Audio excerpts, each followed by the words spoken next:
And hello, everybody. Happy Hi. Saturday. Hello.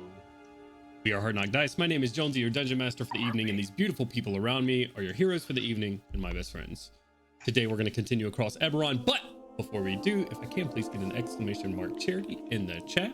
We're raising money with Extra Life. Extra Life helps raise money for children's hospitals all across the place. We specifically are raising money for the Children's Healthcare of Atlanta. Thank you so much for that. So go click on that link, do the lawful nice thing. There we go. That's what we say. Open your heart wallets to a great cause. And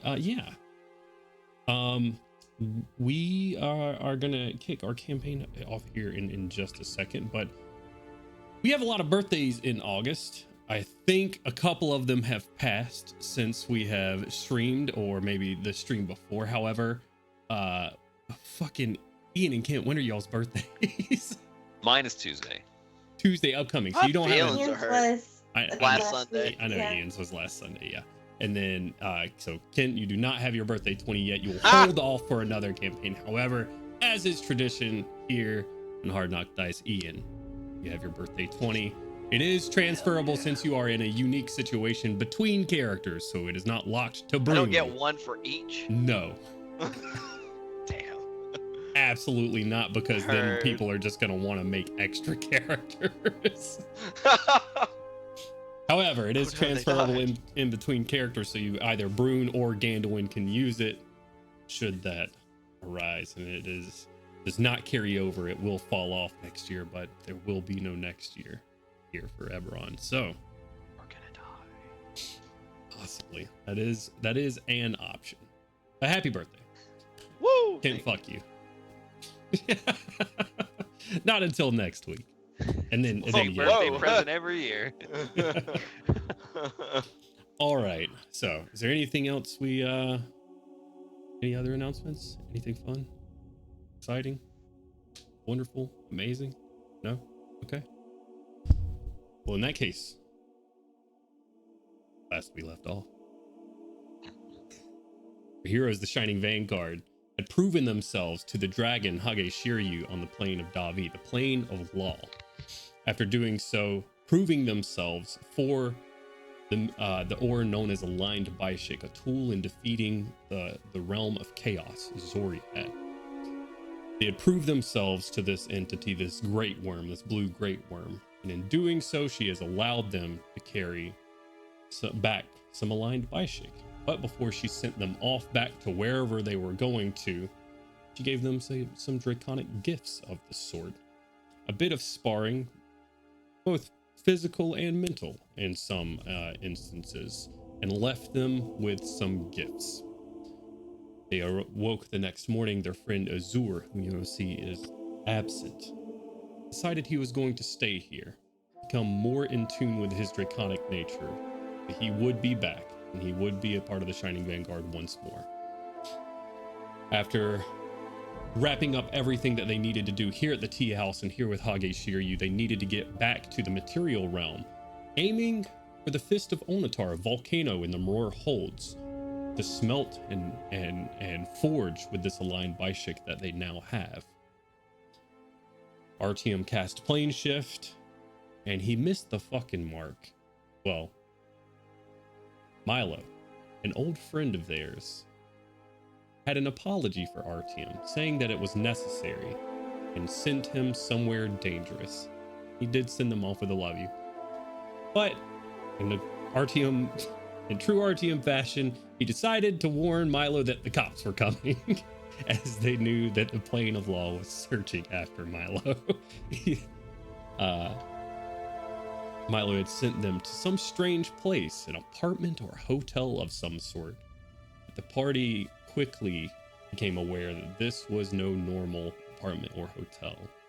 A series of interactions with the denizens of this hotel, who were trying to assimilate them in, trying to bring them into their lives, calling them different names that were not their own. And they noticed right before their very eyes, their equipment, even their very selves, were changing right before their eyes. They were becoming part of the denizens of this hotel.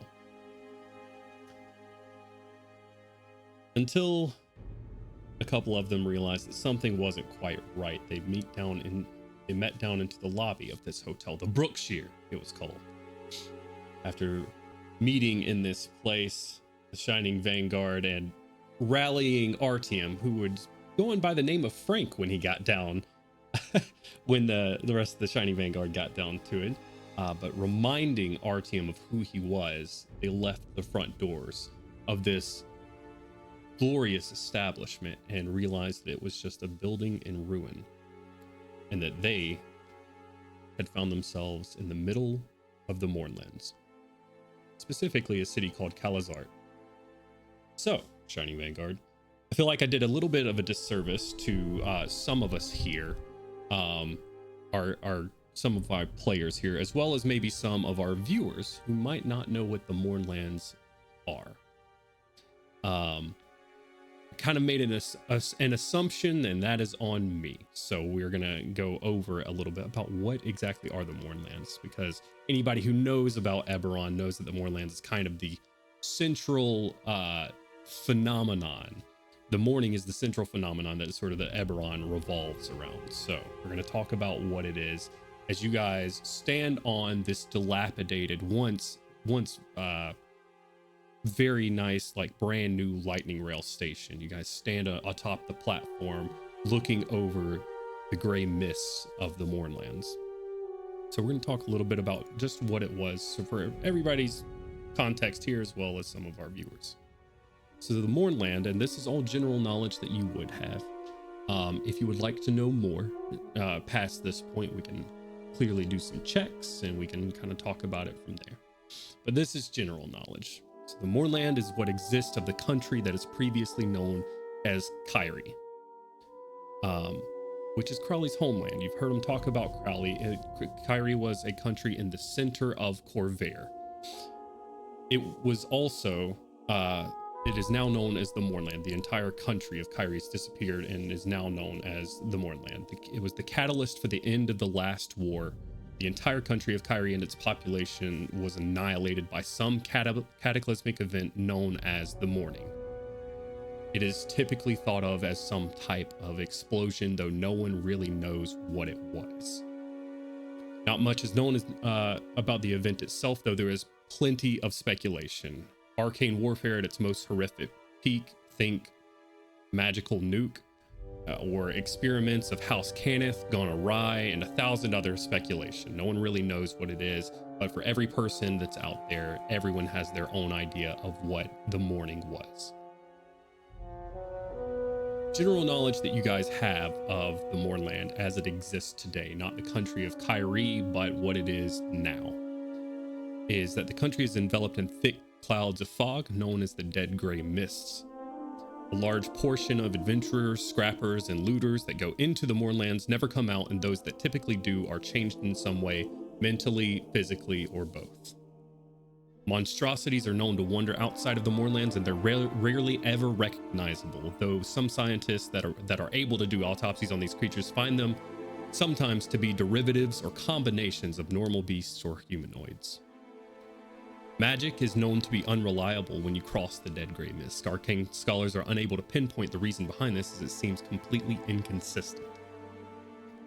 Wounds in the Mournland seem to persist longer than normal. Scrappers and adventurers report getting wounded in a fight, and the wounds would simply linger, not fester, not get infected, just be there longer than it should be. And other than the monstrosities of the Mournland, there are said to be few other denizens, other than the Warforged that follow an enigmatic creature known as the Lord of Blades. Nothing is known of this person. No one knows if he even truly exists or his purpose, but there are as many rumors about his existence as there are about the start of the Morning. So, now that we're a little bit more in tune as to what the Morning was, cataclysmic event that stopped the last war, as well as what the Mournland is, which is the land itself, we're going to kick it off here as you all stand atop this train platform looking over the Mournland itself, knowing that you need to head east from Kalazart towards Metral, or at least that was the last plan that was said out loud. And if you guys have changed your mind since last week, I'm going to have to get a lot better at improv really quickly. But if that is your plan, then we will continue. West. Oh, I no, think no, is no. where we should go. West we go. If you Me start and our heading team west, agree. I will. We're in for a ride. Young man. He's gonna kill us both. What if we just split and we have half the party go east and half the party go west? The half that goes Continue west that. is gonna die. So, have you heard of a Tarrasque before? Because I haven't either. We're about to find out how this works. Nothing bad ever happens in this Hell yeah. party. Zombie Tarrasque. I mean, I'll do what I must. He said it wouldn't last in the year. No, it wouldn't last in the session. However, so that is sort of general knowledge that all of you have picked up on over your existence here and your knowledge of what Kyrie was and the end of the last war and all that stuff. If you would like to know more, have extra questions, you want to go deeper into that lore, you can absolutely start rolling some dice. In the meantime, Kaushik, can I please have you roll me a charisma saving throw?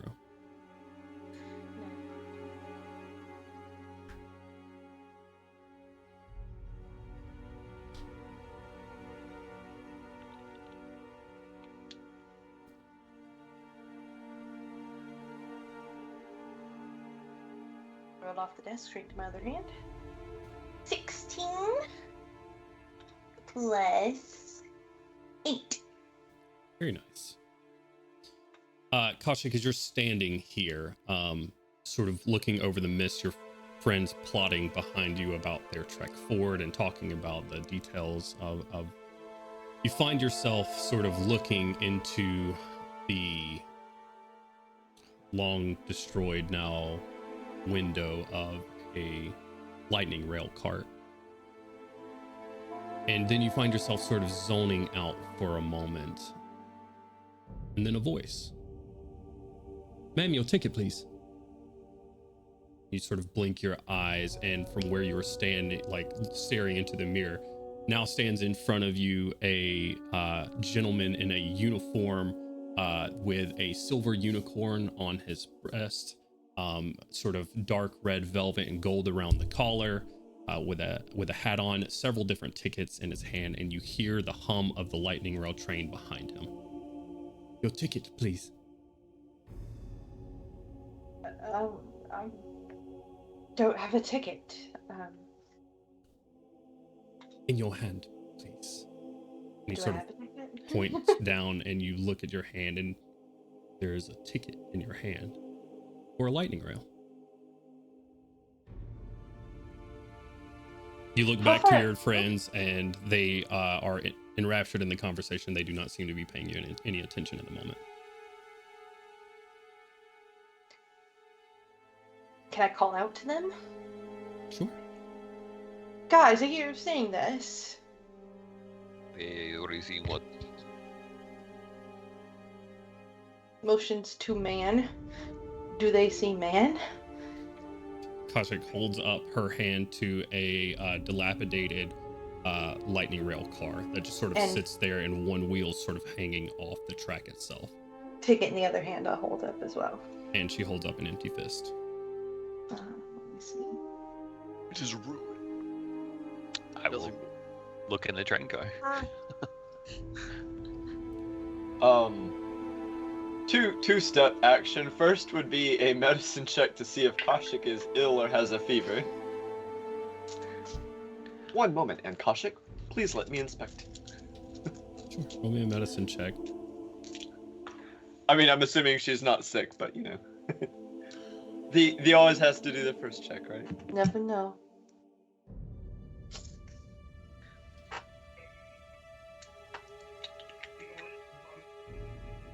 Probably help if I had my character sheet up before I started rolling dice.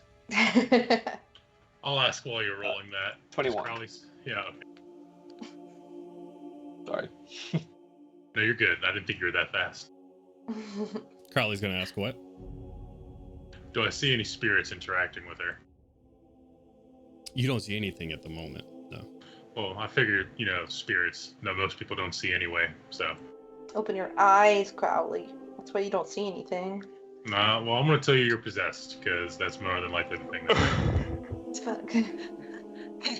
Pip's gonna walk over to her and like peer into her face for a second, and then just like frog her in the arm.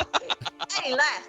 As Pip Get over walks, here. as Pip walks up to you, and Otto's walking up to you too to sort of examine you, Kaushik,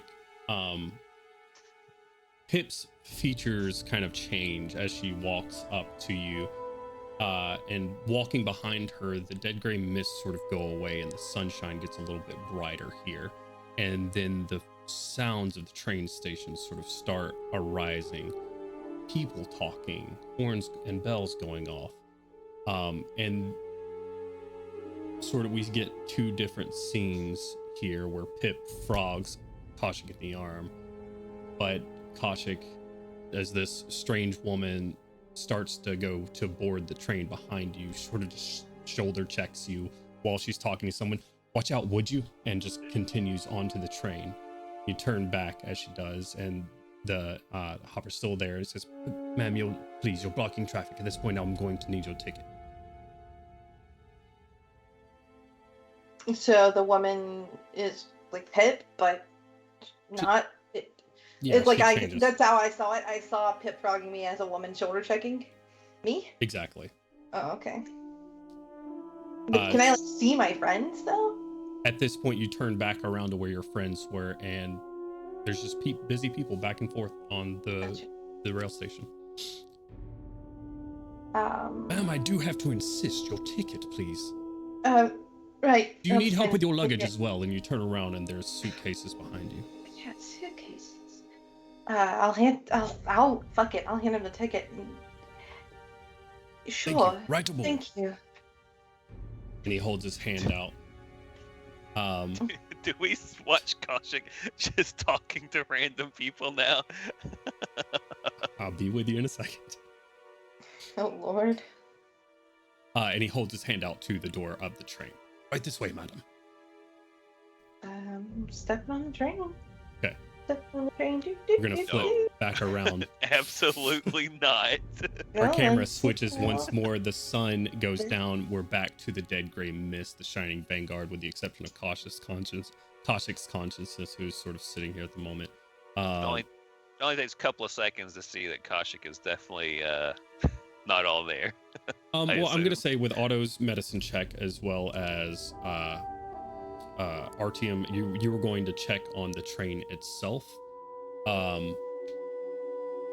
And then Crowley, if I can get you to make me, I don't think we have anything, but just give me a spell casting roll, please, as you're sort of looking for spirits here.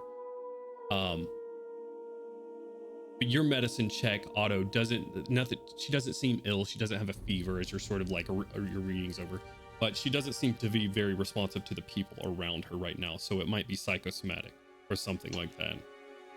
And the last time when Otto was suffering from the delusions, upwards inflection, he had tried using the Gem of Seeing, and everything appeared as it did. That didn't wash away any of the effects.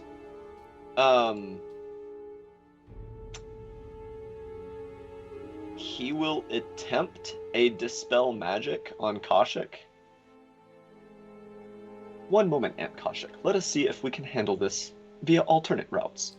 Wonderful.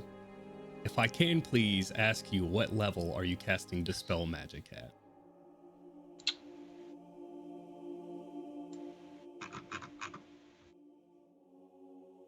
Dispel Magic is 3rd level base, right?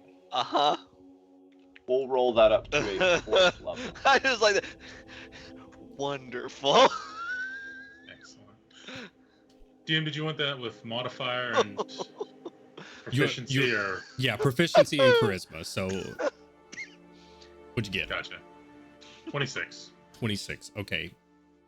Crowley, your connection with the spirits, while isn't necessarily visual here, it is very much felt.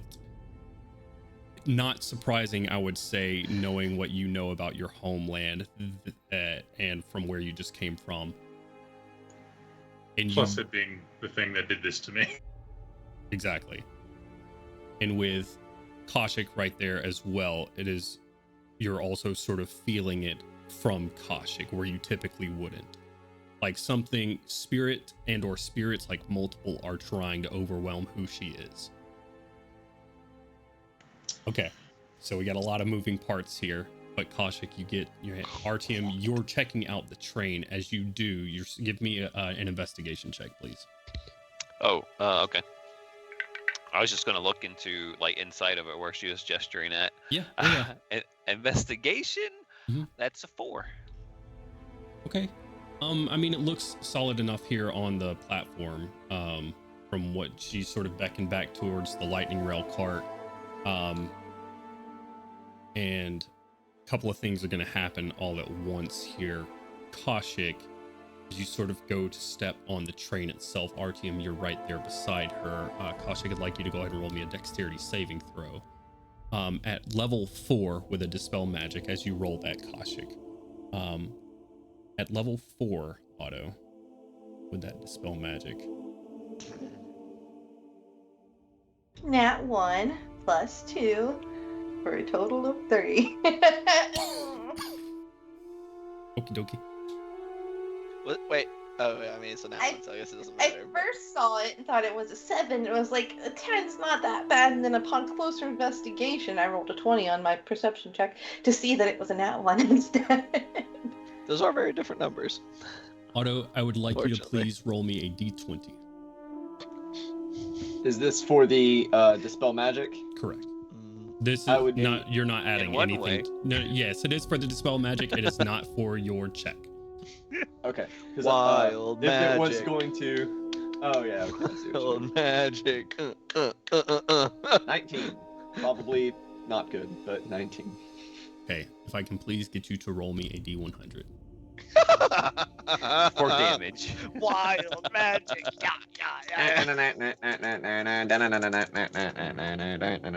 Let's go.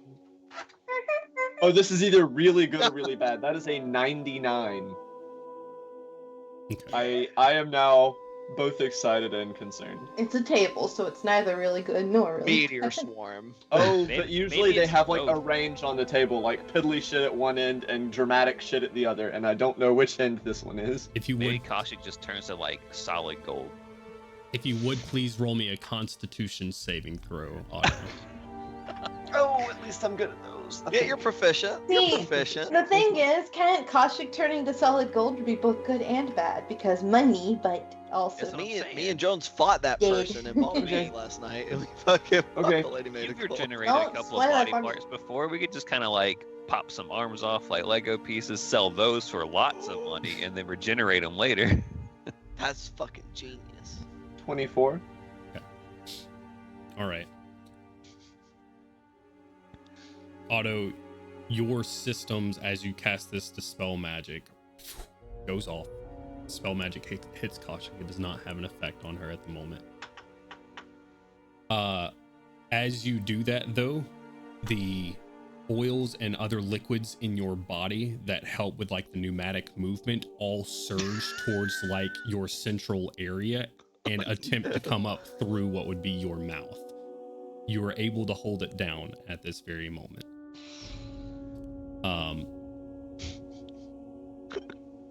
Kaushik, you go to get on the train, and I would like you. You've rolled your dexterity saving throw at a natural 1. If it looks like she's about to step off the platform, DM, it looks like she's about to step onto the rail cart. just get her by the back of her breastplate. Just Before she Grab. steps onto it. yeah, before she actually like tries to get I don't think you can onto reach that what's high, probably little a fella. death trap. I'm 5 feet tall. And I'm 5'7". All right. Well, I'm gonna say Arm. this 5'10". I can't remember because how tall she's I'm either. rolled a natural 1 Uh-huh. on her check. Artyom, you've rolled a 4 on your investigation check. As soon as Kaushik steps onto the first step Does of the not lightning bode rail, well. it gives way to a 60-foot drop immediately down like into depths, like depths unseen under the rail station itself. You see Kaushik's feet just into darkness. Brune, I Give me a second, Brune. I'm gonna give you a dexterity saving throw to attempt Son to of a catch bitch! Tasha. Oh, Can I give him guidance? No. No. Not at the moment. Stop using magic. Oh god, I only have a +3 dex save. What do you mean stop using magic? I haven't used any magic. Guidance is magic. I didn't use it. That's what I'm saying. Continue not using it. Thank you. I will. Hell yeah, though. That's the good dice for tonight. Dirty 20. Dirty 20. Yeah. About the time that this runs out for you, Kaushik, and you find yourself like hanging by the scruff as Brune is holding on to you, Artyom, you're looking at what should have been a completely solid stair has just given way under Kaushik's weight, and she has stepped onto this train. Kaushik, everything sort of comes back to you all at once, and you are just dangling there with Brune holding you. Bring her back over solid platform and set her back down. You're back into the dead gray mist. All of the busy people that were surrounding you are gone. Okay. Kaushik is just kind of looking around bewildered. Alright, See- so new rule. If anybody sees some stuff that looks weird, we stop, let everyone else know. Let's not go doing anything weird or trying to hop on trains that are very rickety. Otto looks all like, probably not looking at you, just kind of looking into the middle distance, angled at the ground, hands kind of out protectively, says, "Speaking of weird, I believe I almost experienced emesis." What? Vomit, I believe, is the colloquial term. He almost throwed up. I did not believe I possessed such capacities. Unfortunate. This place is so bad. Our robot threw up. Please Our- leave. Our robot almost threw up. This place is awful. Like, this is unnatural. Fucking is an ungodly place. Like, there's no. So, oh, shit. go ahead. I'm gonna leave it on you guys right now. Yeah, I feel like this is probably the way to go. Kaushik, you were talking to someone and reaching out for things. What happened? You still with us? Yeah, and Kaushik looks back at the train and sees a dilapidated train, I presume. Yes. There was a man and I had a ticket and luggage and he wanted me to get on the train. The station was busy and there were people everywhere. It felt so real. A woman even hit me. It felt so real.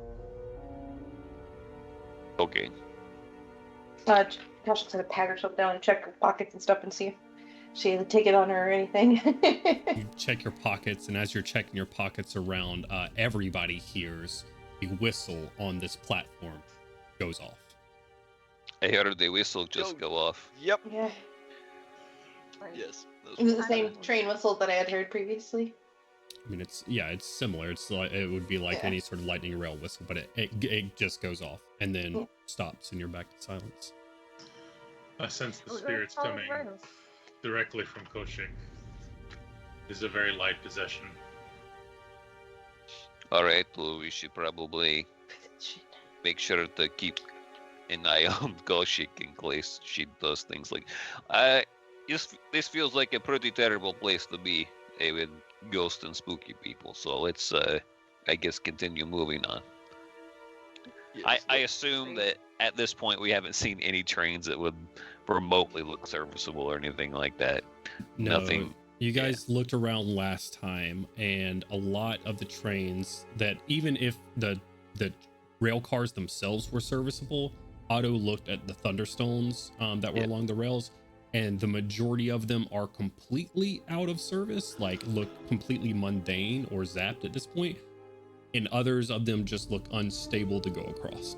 So you may be able to like ride a rail car down this, because this platform actually goes down about 30 feet to the ground itself, of the wasteland of the Mournland. So you might be able to ride the momentum out a couple of 100 feet, but other than that, no.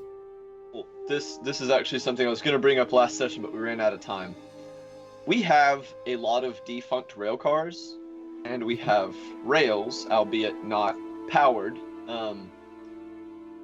So on like old rail car movies and stuff, they have those things that you like pump back and forth, and it makes the thing go. Yeah, absolutely. Could Otto figure out how to make one of those or something equivalent for the lightning rails, like a manually powered rail platform? Probably not super fast, but better for. Right. I mean, I would say that you could, and I would say that would be serviceable as long as the rail stayed consistent.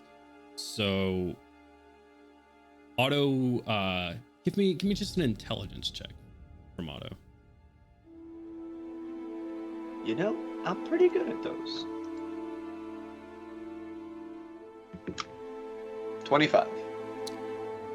On an intelligence check, you roll it. Plus 10. 25 total.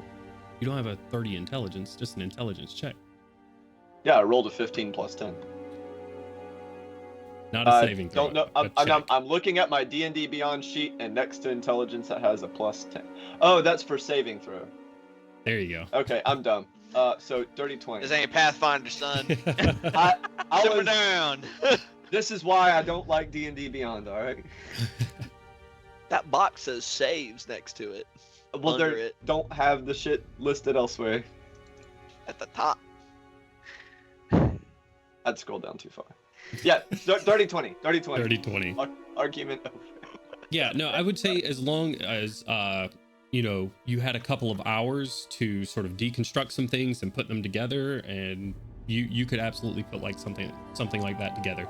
You would also know that it would be like extremely heavy, and that if you got to points where the rail wasn't consistent or continuous, that you would need to pick that up and move it to the other parts of the rail if possible. Using highly technical terminology, Otto will field that option with the rest of the party.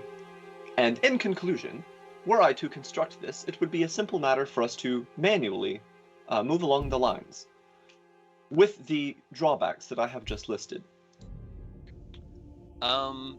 Do any of the rails that we see seem mostly intact for like this huge nexus of cars coming in? I will say it's an odd sight, but give me an investigation check there, Artian. And just to look? Yeah, just looking over the rails and seeing which ones are continuous. Off in the distance, like which ones don't have like debris and stuff collapsed over them or aren't like mangled or anything. Yeah, so if you're looking off in the distance, it's going to be perception. We'll do it at disadvantage just because of the mists. Okay. You're slightly obscured at this point. Oh well, drop the 19 for a 6, so 16. 16.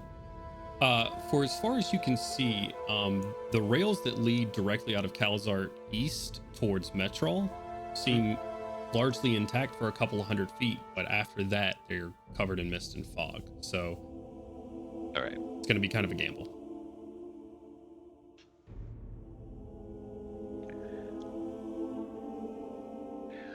I guess it could be a pretty good idea if we manage to keep things off the rails. And as long as none of the rails collapse.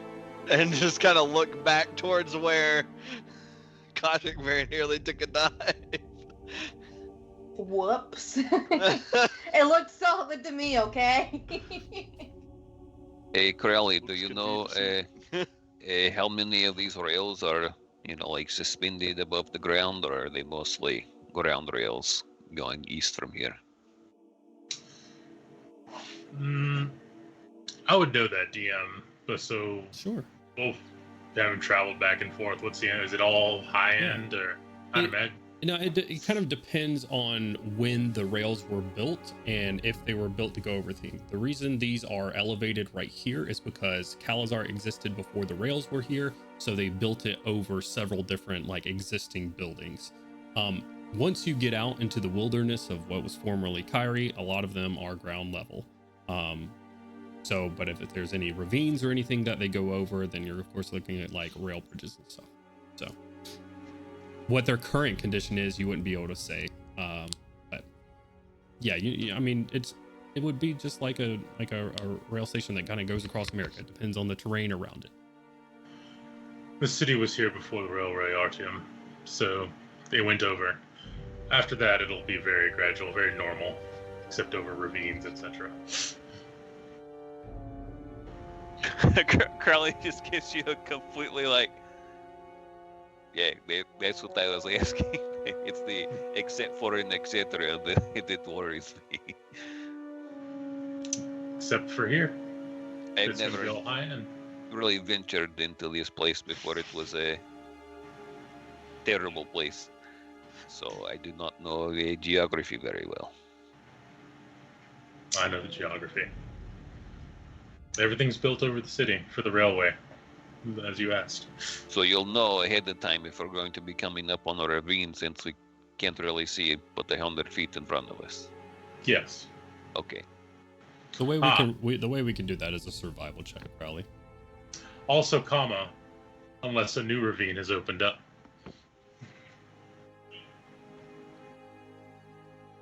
I remember the natural. Likely? Oh, you've seen hotels. You've seen ghosts trying to push Kolchak off. It's very likely the terrain can change at a moment's notice. It's terrible. I feel like on top of that, I would say Crowley also wandered the Warnlands for a bit after the morning. You would know that some of the landscape just changed after that. So you know what it was like when it was Kyrie. Things changed at the morning. Oh, Yes. works. It really just depends day to day if the terrain wishes to be a swamp or not. We'll see how the Moorlands are feeling today. so. You mean to say that this traveling with a manual cart over these rails seems like a worse and worse idea as we consider it? Potentially, we could be going along the railway and then all of a sudden have a 1,000-yard dip Right. with tracks intact. As amusing That as right- that would be. That risk-benefit analysis does seem disproportionate. Seems we're trading speed for potential doom. How loud do you think this would be? Auto Googles how loud hand-operated rail cars were. Squeaks. If you'd hear the squeak. I'm sorry, I'm just going off of Brother Where Art Thou. I just wanted to squeak. I don't mean- think anything's been oiled in a while, so yeah, probably Right. loud. I would But also a just couple kind of cars. say in a desolate wasteland where the few noises that you do hear sort of off in the distance and around the corners and stuff like that, this contraption would be several hundreds, if not about 1,000 pounds with all of you on it, with metal wheels on metal rails. You'd be making a fair amount of noise. No telling who that would attract. Yeah. I feel like maybe walking might be the best option for us. For a time, I agree. You know, it's not a good idea sticking around here. So let's get Right. the fuck out. It Keep schmoving. agreed. Okay, let's go on foot. You follow this rail, I guess. It's going where we're going. It was a charming distraction. Off we go. I don't think it was for Koshi. She seems maybe okay with it though. Well, you know. The ticket guy actually looked just like Dario. like Dario. Oof. There are a lot of charming and handsome men in Kyrie at once upon a time, but as I said, you never know how things will change. So that seemed very lighthearted compared to what I remember. Otto, hold your auntie's hand. Right, and of course, everyone, if they see some weird things, hear some weird things, even if it looks like maybe something out the corner of their eye, let's just call it out, be open, and everyone, don't go wandering off in places by yourself. If you see other people that are trying to be nice to you, they're probably ghosts or things trying to kill you, or lure you off a cliff, or any other terrible thing you can imagine. Just like Or you being might back in see the Underdark. Or you might see someone that looks like one of us. How did you get over there? Haha. Right. Funny. They have a sense of humor here. I'm not laughing. Is the dragonfly operating without problem? Yes, your mundane magical. I say mundane magical items. Jesus, that's counterintuitive. Your basic class abilities are going to function without issues. But when we get into active abilities, that is and leveled spells, that is when we are going to start rolling on wild magic tables. The higher the level of the spell, the more likely it is to go much better or much worse.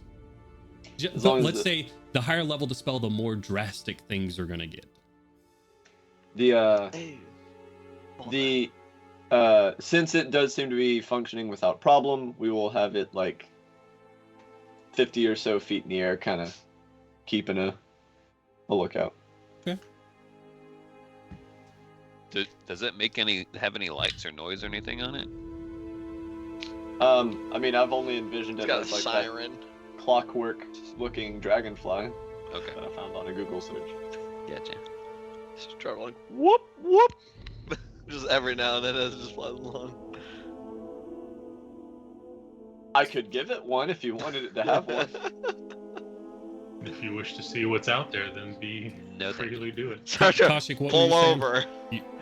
Danger alarm. Kaushik, what were you saying? I said perhaps we should implement the buddy system. Distant singing is heard amongst the mist as you all travel down the rail towards the cracked wasteland of the Mournlands. I yodel back. Do you? Please do not. Please. I mean, I guess it could result in us meeting the Lord of Blades, so I'm not 100%. It could. No. What? Thank you. He That sounds like does a not- cool guy. What do you Stop. mean? Stop! Ian is low tier manifesting. You gotta Stop it. Get some help.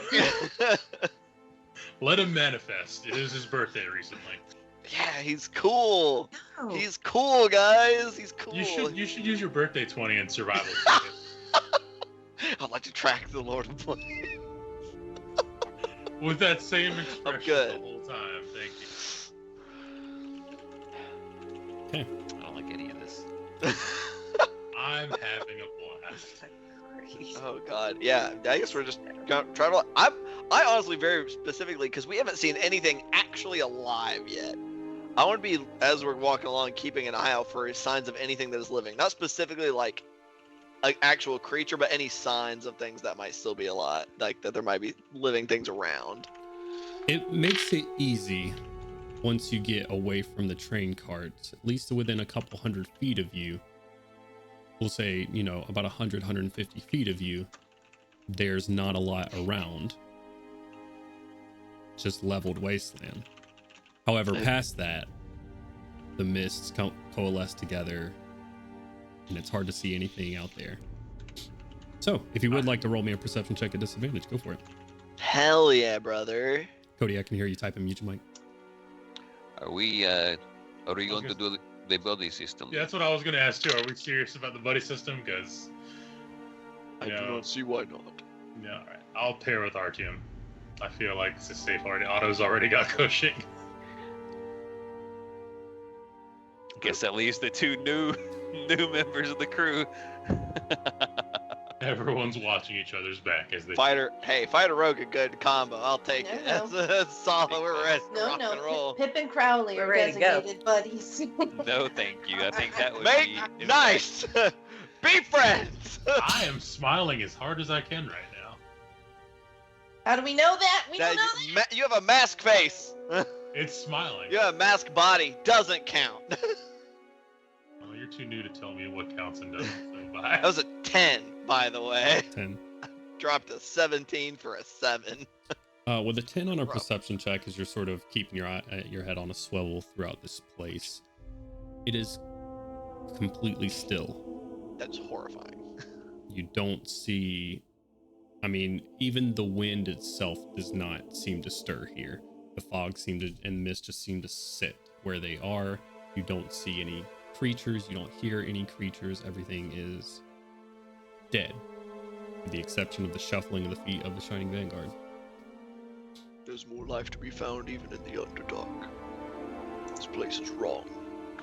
Oh, there's plenty of life here. You just don't want to run into it. All right, let's. Are we seeing any form of wildlife or magical activity, any movement? Not based off the perception check that Brune just made. I don't know if we'd seen anything like in the city on our way out or anything. Wait, I think I asked you that last time. Never mind.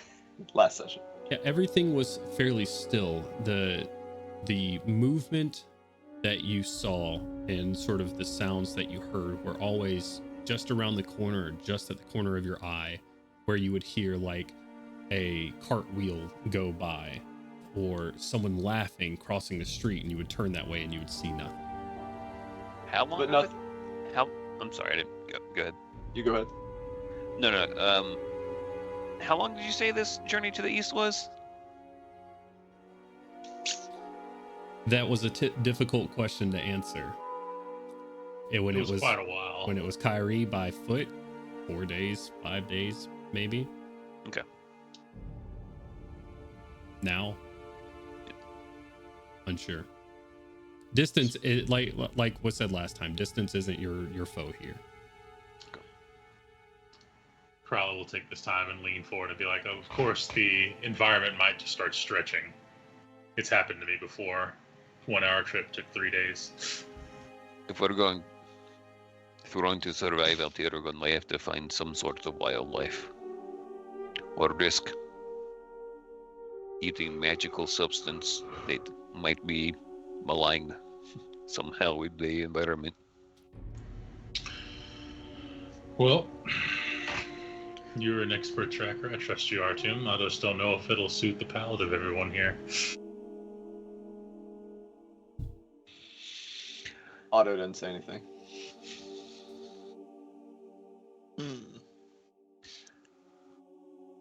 And then, at worst case, you could always chance the Magnificent Mansion. The what? The It's- what? Fucking dimension. It is a key that will create a door that will take you into a very lavish mansion where you can have whatever you want, but That can't does take it seem down. Extremely magical and Mm-hmm. potentially unwise. This Potentially. place. A measure of unwise. desperation. Right. I mean, we could open the doors and it could be the inverse to where it just, attacks us with all of our phobias and we cannot find a way out of it. Who knows? Or more spiders? Nay. I have a little bit of jerky I'll share if it comes to that. But for now, just watch out. And Pip's just going to be on high alert, like totally high strung. Absolutely. Shining Vanguard makes their way down, just following the rails east. The mist just hanging around you. Crowley. Our camera focuses on Crowley walking down the rails. Then the mist sort of pass by the mask once as you look off the rails into the distance. They pass by once again, and then our camera instead now finds a younger, less haggard version, Caiaphas. Flashback. You sit in the cabin of a lightning rail cart from Calazart to Metrol. paperwork scattered on the small table in front of you.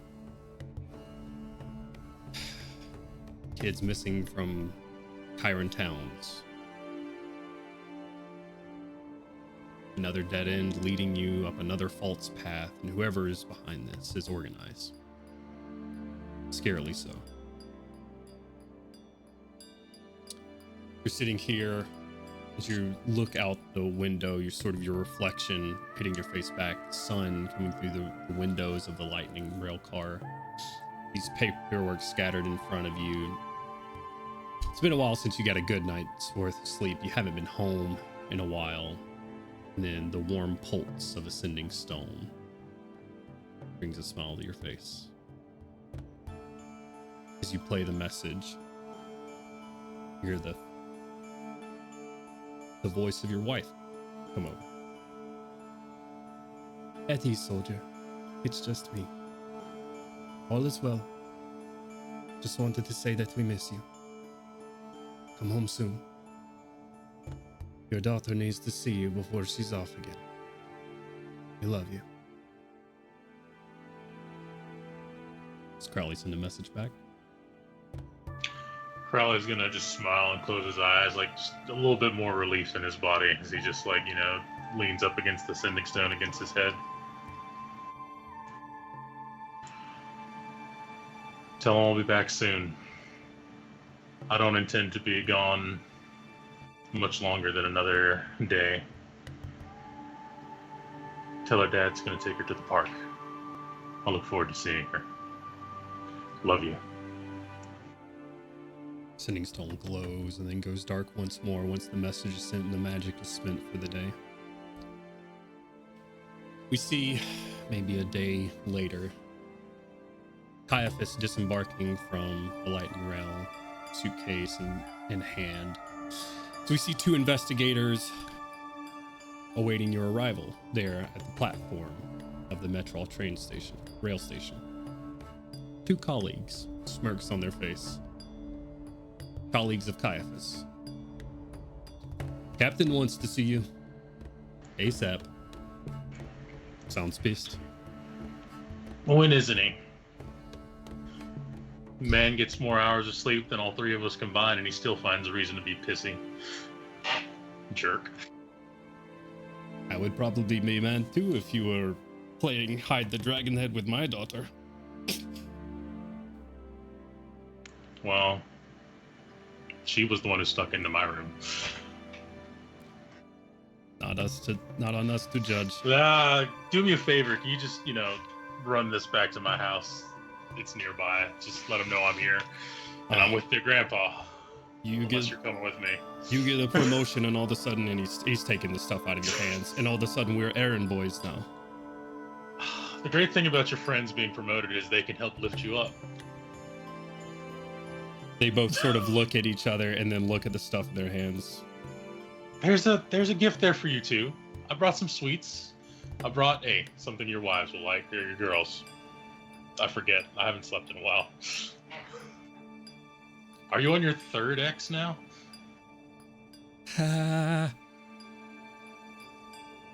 Hey, cheer up. You'll find a greater house girlfriend sometime, just like I did. Don't worry. Let me run. I'm sorry, guys. Right. We'll drink later, yeah? I don't have to talk to the captain now. Good luck. I'll get you. I'll take you out to drink and dinner later. I appreciate it. We will hold you to it. Yeah, cheap bastards hardly pay for me. Don't order the most expensive steak again. I'm just gonna walk off. You start walking off. They walk off with your belongings, taking it back to your place. You walking back towards the station to speak to the captain, your father-in-law. We hear in the distance as our vision fades back once more from this flashback. Thank you for riding with House Orient. We get you there safe. And then our camera pans onto the mask of Crowley once more. The smiling mask of Crowley.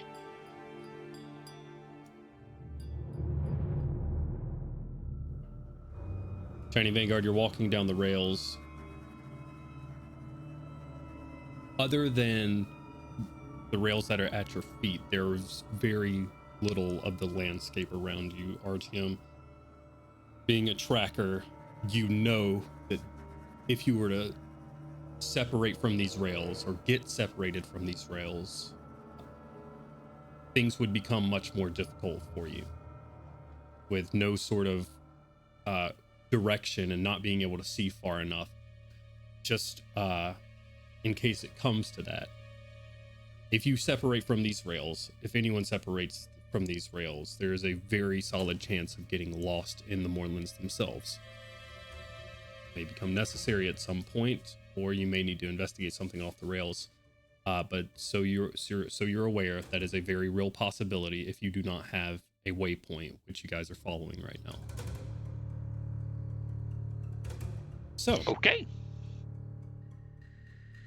Somebody get That's a really tall everybody get really tall poles. We'll strap them to our backs so that they'll stick up above the mist. That's how The we'll. tour guides, like the the- Japanese tour guides. I don't Flag. think that's gonna have to be a really. It's a You're gonna have to long get pole. like some weather balloons on the top of those poles a to get them long to pole. actually get above the gray mist. that goes like into the clouds.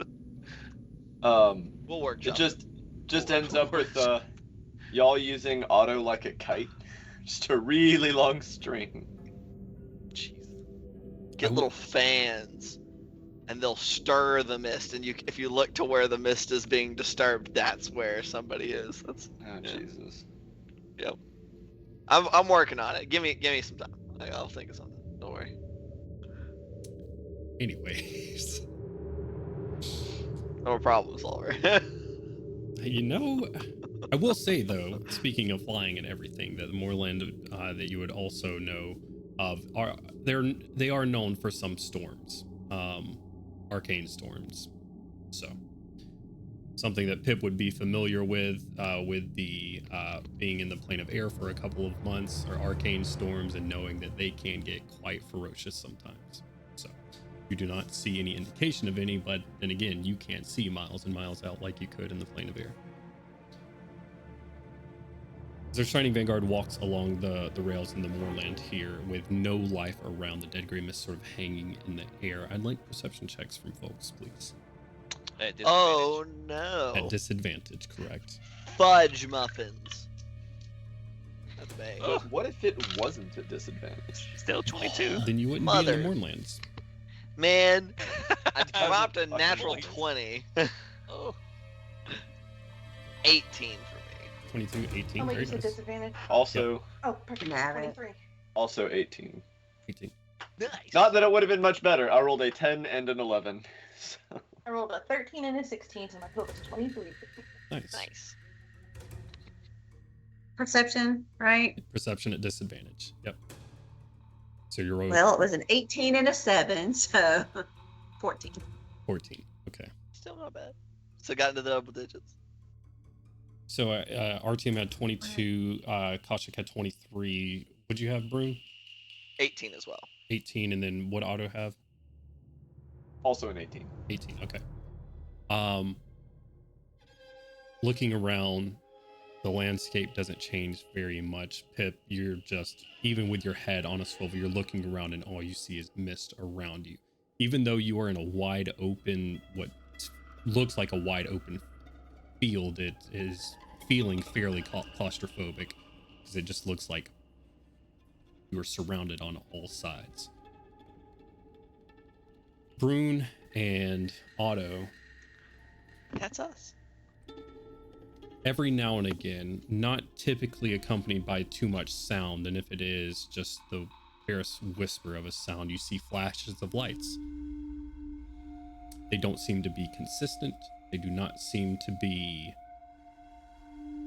on any particular side of you. Some of them are appearing, front way out in the distance, but you just see them blinking through the mist and fogs at a distance. None of them too close to make you worrisome, but you do see just sometimes the hue of the mist and fog in one direction changes. It's almost like flat dancing lights, almost if the spell were cast miles away from you and through the fog. Koshik and Artyom. Balls. The Yep. first to see them, you see people walking the very rails that you are at the moment. You see them. First, you see their silhouettes, and it looks to be 3 of them on the rails. I'll like kind of call it out in a whisper immediately. People ahead. 3, I think. Anyone else see that? I I will see confirm. lights. See them, yeah. Stop. No. All right, let's say proceed with caution. If 2 people are seeing them, maybe they're actually there. Perhaps. Sneak forward. Maybe. I guess. Sneak up on the hallucinations. Are you? Well, this is a good question here. Are you attempting to like stay on the rails and just stay quiet for as long as possible? Because as I said, there's not much to hide behind here. Right. Is this have the rails dipped back down to ground level, or are we still? No, you're on ground Okay. level now. So You we are on- ground level. Yes, you are ground level. And these people, were they moving in any direction or just standing around the rails? No, they're walking along the rails, and they seem to be walking towards you. Okay. At the very least, we should spread. Could I kind of, or actually, I'm not going to make any Form a decisions line. about consulting. Shall I take a closer look and gesture upwards? Hi. Please try to maybe, thin our numbers out. Fairies out here. And they could be friendly. We could be in for a fight. Let's just be prepared for anything. It's not Very all well. grouped up, just in case. And Auto not check spotted the anywhere. crossbow Single bolt. file then. We should probably keep. We should probably keep a.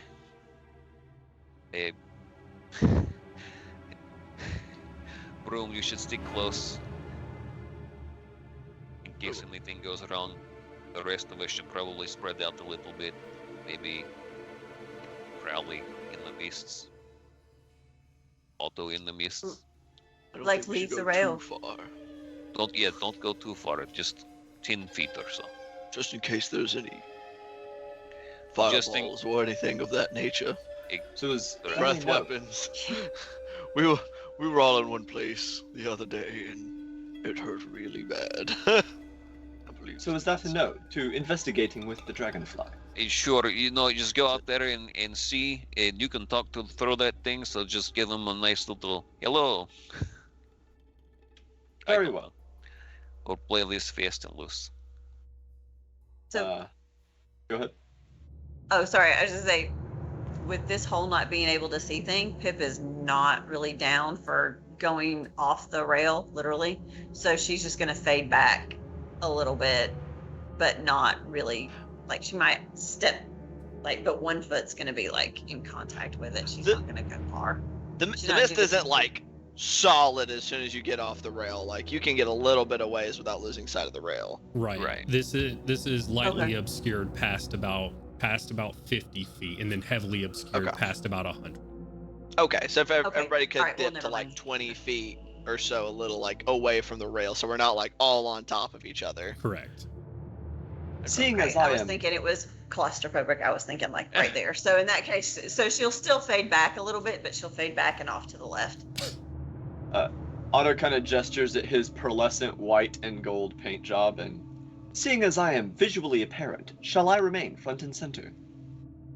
I would like to say, with that in mind, the reason pearlescent white and gold are typically highly visible is just because it reflects a lot of sunlight, which there is not a lot of here in the Mournland, as it just looks like constant Fair. dawn, almost like that gray before dawn. There's no red, orange on the horizon or anything like that. It's actually hard to tell what time it is as you look up. Fuck. It's just gray. We don't use a sundial. Not very effective. But we'll be taking a closer look with the dragonfly. Okay, yeah.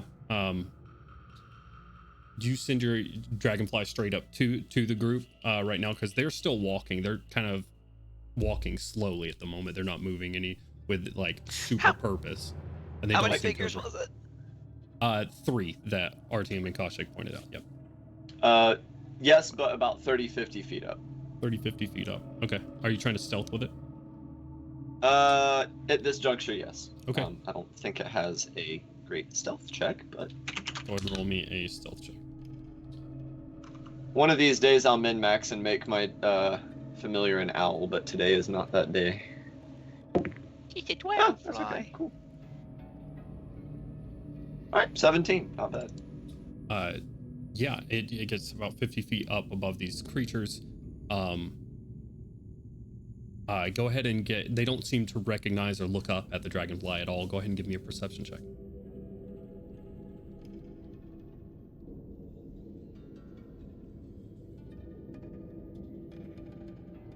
Being 50 feet up, it's going to be at disadvantage. It would be a flat roll. I rolled 2 dice and they were both 14, so. Okay, all right. Is that your total 14? No, where is it? Okay. Clickers are in the fox. I'm having a hard time today, alright guys. 18. 18, very good. Okay, 18's very good. 14 plus 4. Otto just locks up and falls over. That nausea thing just threw him off. First he Blue threw up screen in and the now back he's of his having a eyes. seizure. It's not good. Bro, there's Trojans in this mist. Like, he fucking, You're in the Matrix. he here. got malware.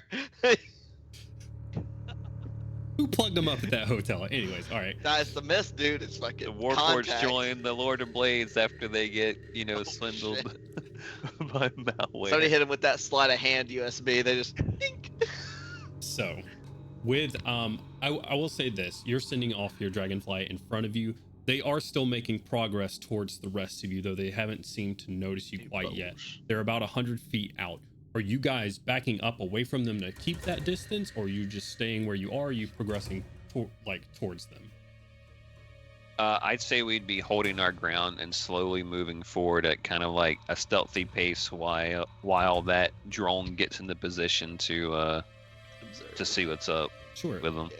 And how Like long can you mentally connect with your drone? I can't remember if that's just your familiar or not. Yes, it is just a familiar. It is not the homunculus. Okay. So with the homunculus, it flies out 50 feet, rolls an 18 under perception check, and it's gonna fly back and report to you through your HUD. No, I can manually do it. Okay. It is not a homunculus. It is a familiar. Okay, gotcha. Okay, so through its eyes, you're looking at these creatures. 3 individuals, humanoid in appearance, 2 legs, 2 arms with an 18. You can't get too much detail as they are in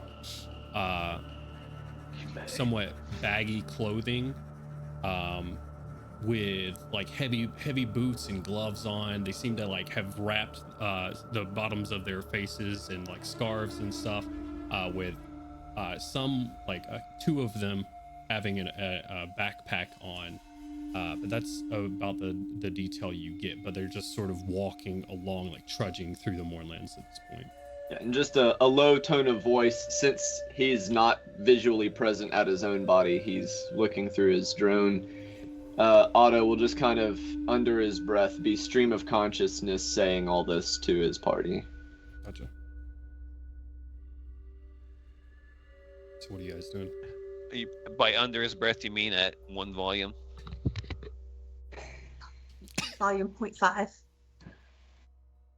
Just kind of see like the 4 or 5 green bars on the side of his head go. Doot. So I'm just gonna draw and like have aim on the one that's like closest in front of her. So since she faded off to the left, so the one that is like to the left, to the most, and just be ready. Just holding an attack. Okay. Are you holding it for any specific thing? If they get in with a distance, or if they do something? At this point, I'm holding it to if they do anything that looks shady, like if they move quickly or Okay. if they like lurch toward, like I'm guessing RTM's the one most in front. RTM and Otto are the 2 most in front. I think me and So- Otto and Broom were staying kind of like as a Yep. up front and in center the center. Yep. Yep. And so she's gonna center, hold the attack, and just kind of like,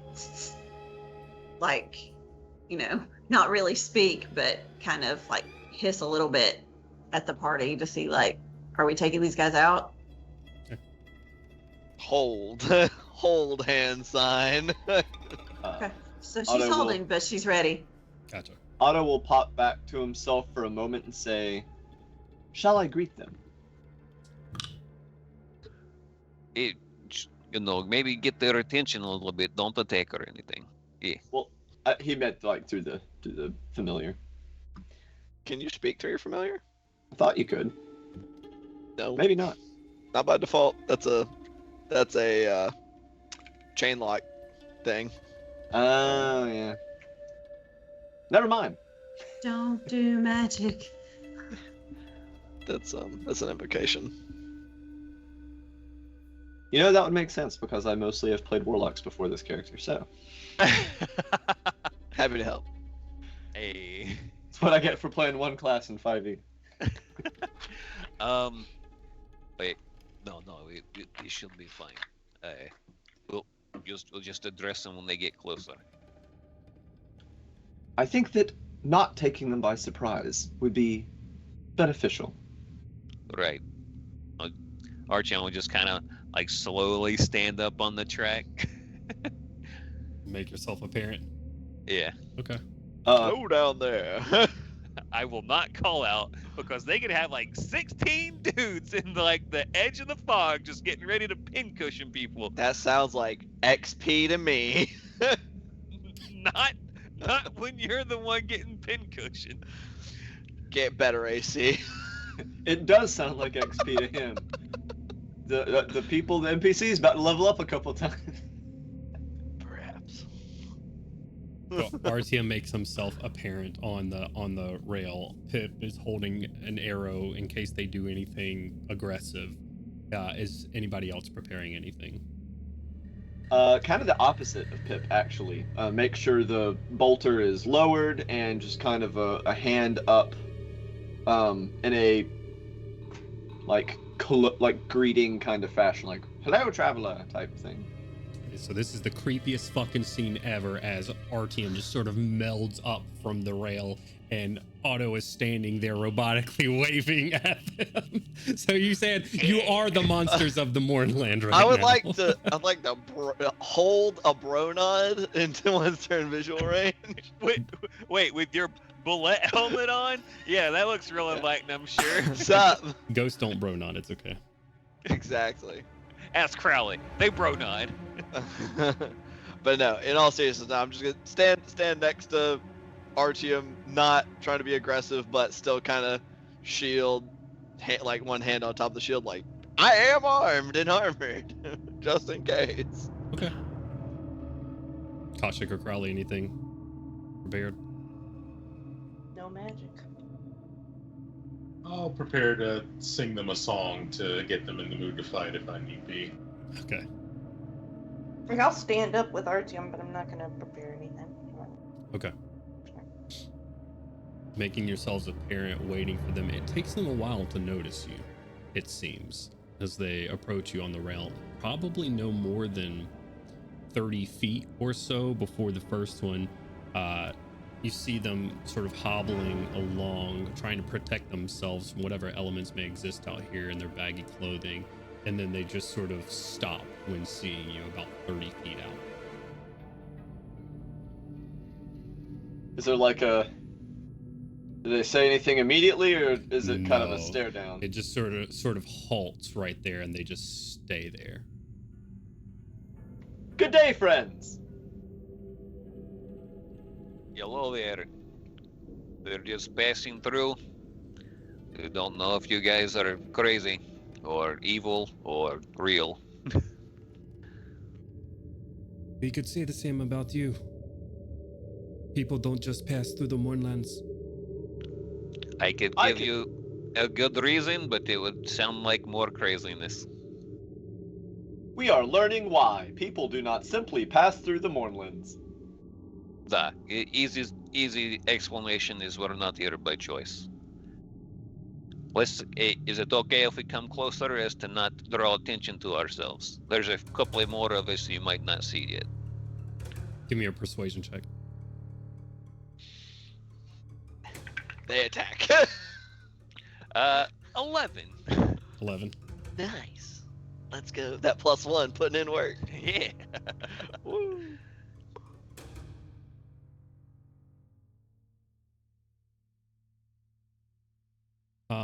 Actually, I'm gonna see if they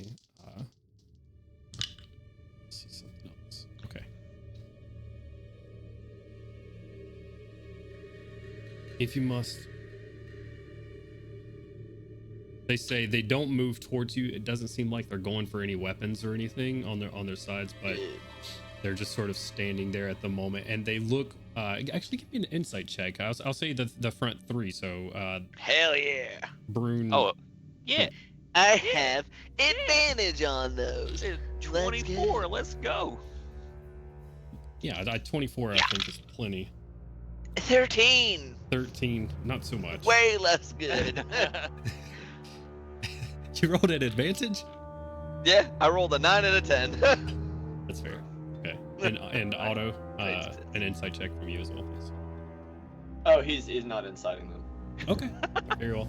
I just trust everyone. Brune, you can't really tell their intentions as they stand there. You can't really see where their hands are going or anything like that. Artyom, just based off of like shifting weight and stuff, it looks like these folks may try to run from you if something happens. Okay, fair enough. Yeah, how close do you get to these folks? Like adjacent, like trying to Like eventually 5 feet? slowly, like not being too crazy, but eventually get up so that we don't have to talk, shout, or Yeah. we use our quiet time inside voices. Very well. I just get the feeling there's like displacer beasts everywhere in the fog. Like that's my mental image. I'm like they're just everywhere, waiting. Displacer beasts, mounted by, illithids with invisibility. There you go.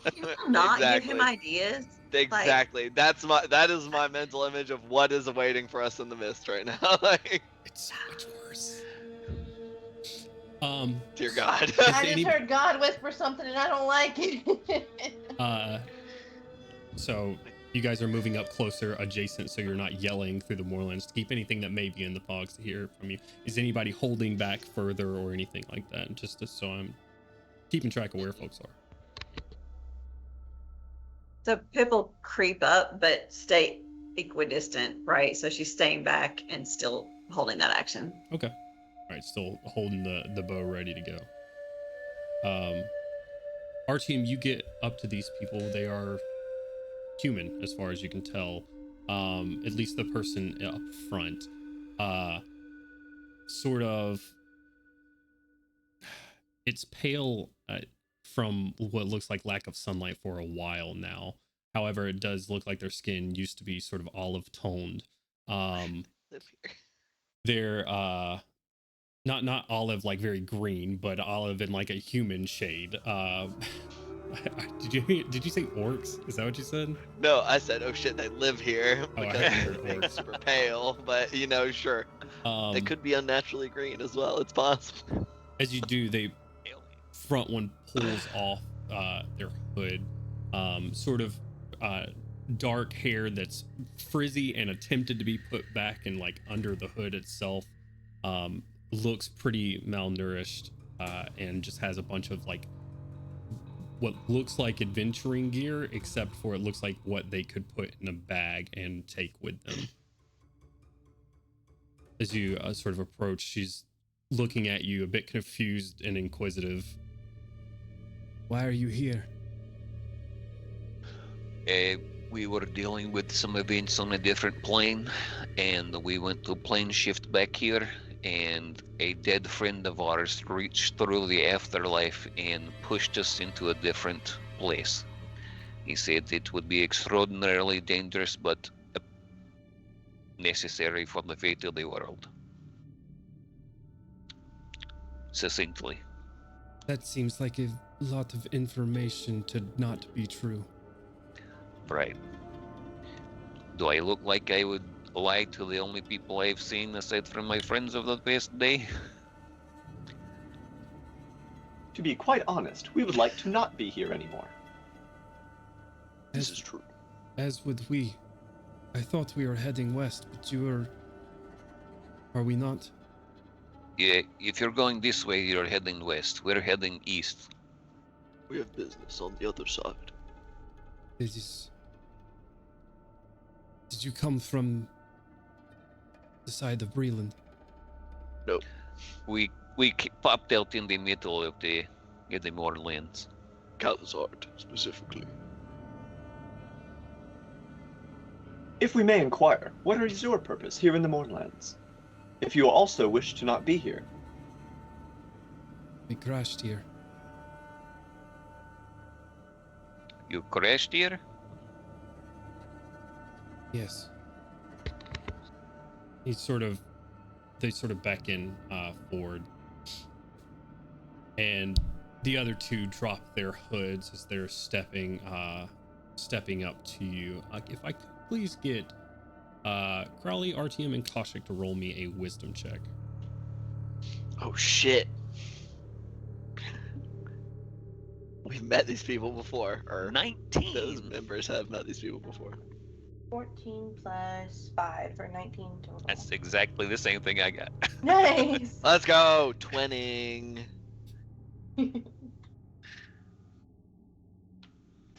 4. Oh, Shit. Crowley. Just Hey, that Pedro. one. No triplets How's it- today. I'm talking to dead people right now. Cousin.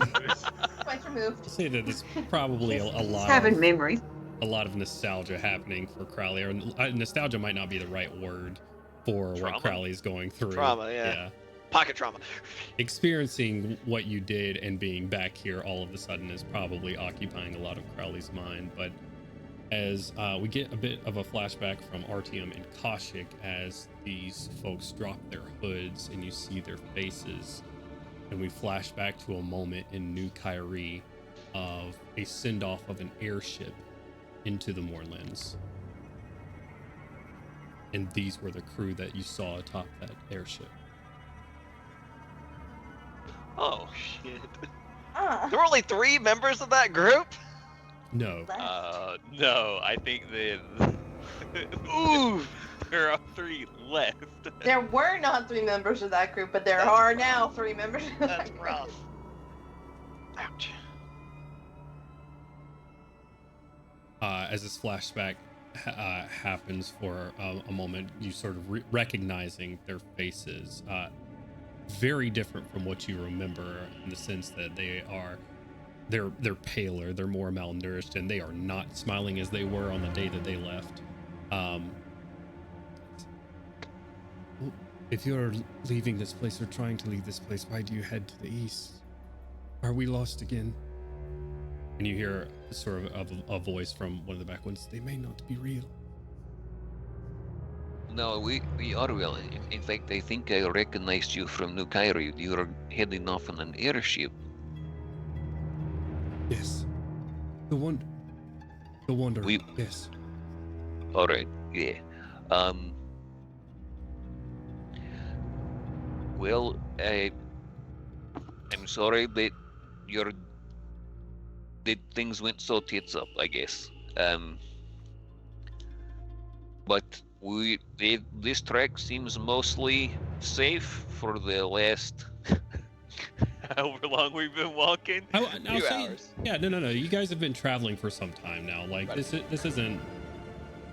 It's not. We're not just going to be walking, for hours and hours and hours here in game. But you guys have probably traveled, if you were to guess, a little over half a day at this point. We've been walking along this track for 17 minutes and it has been perfectly safe. Exactly. Perfectly safe. Real time. We're doing everything about this journey is going to be done in real time. Hell yeah. Crowley would like to step forward and be like, "What happened to the rest of your crew?" The ones that we found. They shake their head, sort of. Okay. But what brought you down then? I know it's hard to speak, but if we're traveling in this direction, I'd like to know what happened. A storm hit us from underneath. It wasn't lightning. It was just fire. It hit the hull of our ship and burnt a hole through it. It brought us all down. Jesus. There were more of us. Sort of looks back the three. They've either gone missing or just into the fogs. Are the three of you injured in any way? Make a perception check, Otto. Please do not heal them magically.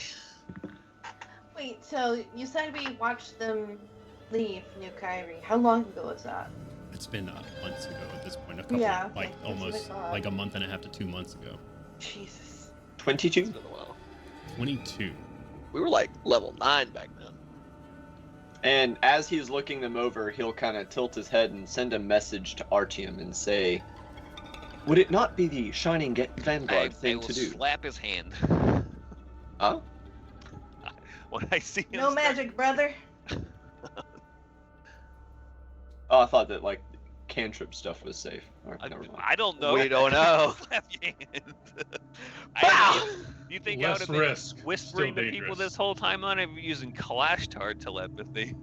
Well, Otto had used message in the city when he was looking for you guys, and nothing happened, so... Sure. You want to chance that a second time? Fair. Well, Magic Table's got a % chance to happen. Fair enough, fair enough, fair enough. Yeah, he's gotta see him put his hand up to his little earpiece and slap it away. Arjo will just lean closer. What did that perception check come up with?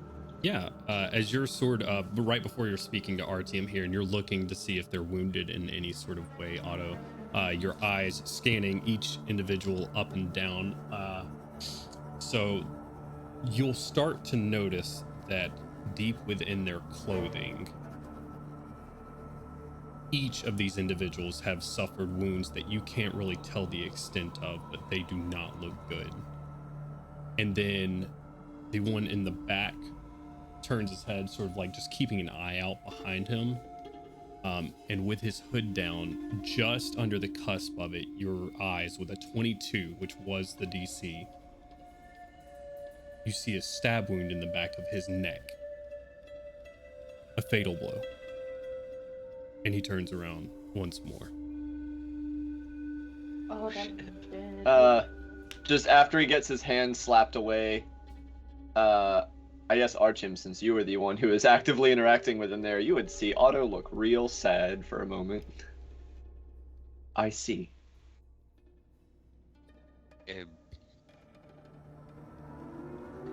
So, that's really terrible. Hell, and you guys have been out here the whole time? Just trying to make it? We've been lost. Right. Found this small town not too far from here. We had a map. We assumed if we found the rail, we would be able to find one way out or the other. That's why we followed the rails. Right. Okay. Yeah, that's the same thinking we had, to use the rails as a guideline through. How have you all survived out here this long? Barely. Uncle Crowley. Oh, go ahead, sorry. They just say barely. As Kaushik is starting to engage them in conversation, Otto will kind of turn around and... Uncle Artyom, Uncle Crowley, may I discuss some logistical things with you over here for a moment? Sure. Probably will move over. His eye lights get real bright. He's like, Real quick, while they're discussing, Yeah. I'll be, for some reason, and I don't know if this is just some weird oversight by me or if it's something that happened earlier in the game that I don't remember. I have like a billion days worth of rations in my inventory. Like in one of my rations things, it says I have 13, and another one it says I have 8, plus I have 2 beads of nourishment. I don't know what that's all about, but I'm gonna start digging through my bag and start giving these guys some food. Yeah, absolutely. As you're sort of like looking through your bag and grabbing some rations and stuff, they'll continue on with their statement when they've barely survived. We had some supplies on the ship that we crashed near. We took everything that we could with us, and packs and everything else, and we've been running low ever since. I bet I remember you guys leaving. It's been so long, as I'm passing food out to them while they discuss. Just trying to keep these guys Gotcha. Yeah, absolutely. converse with them. He gets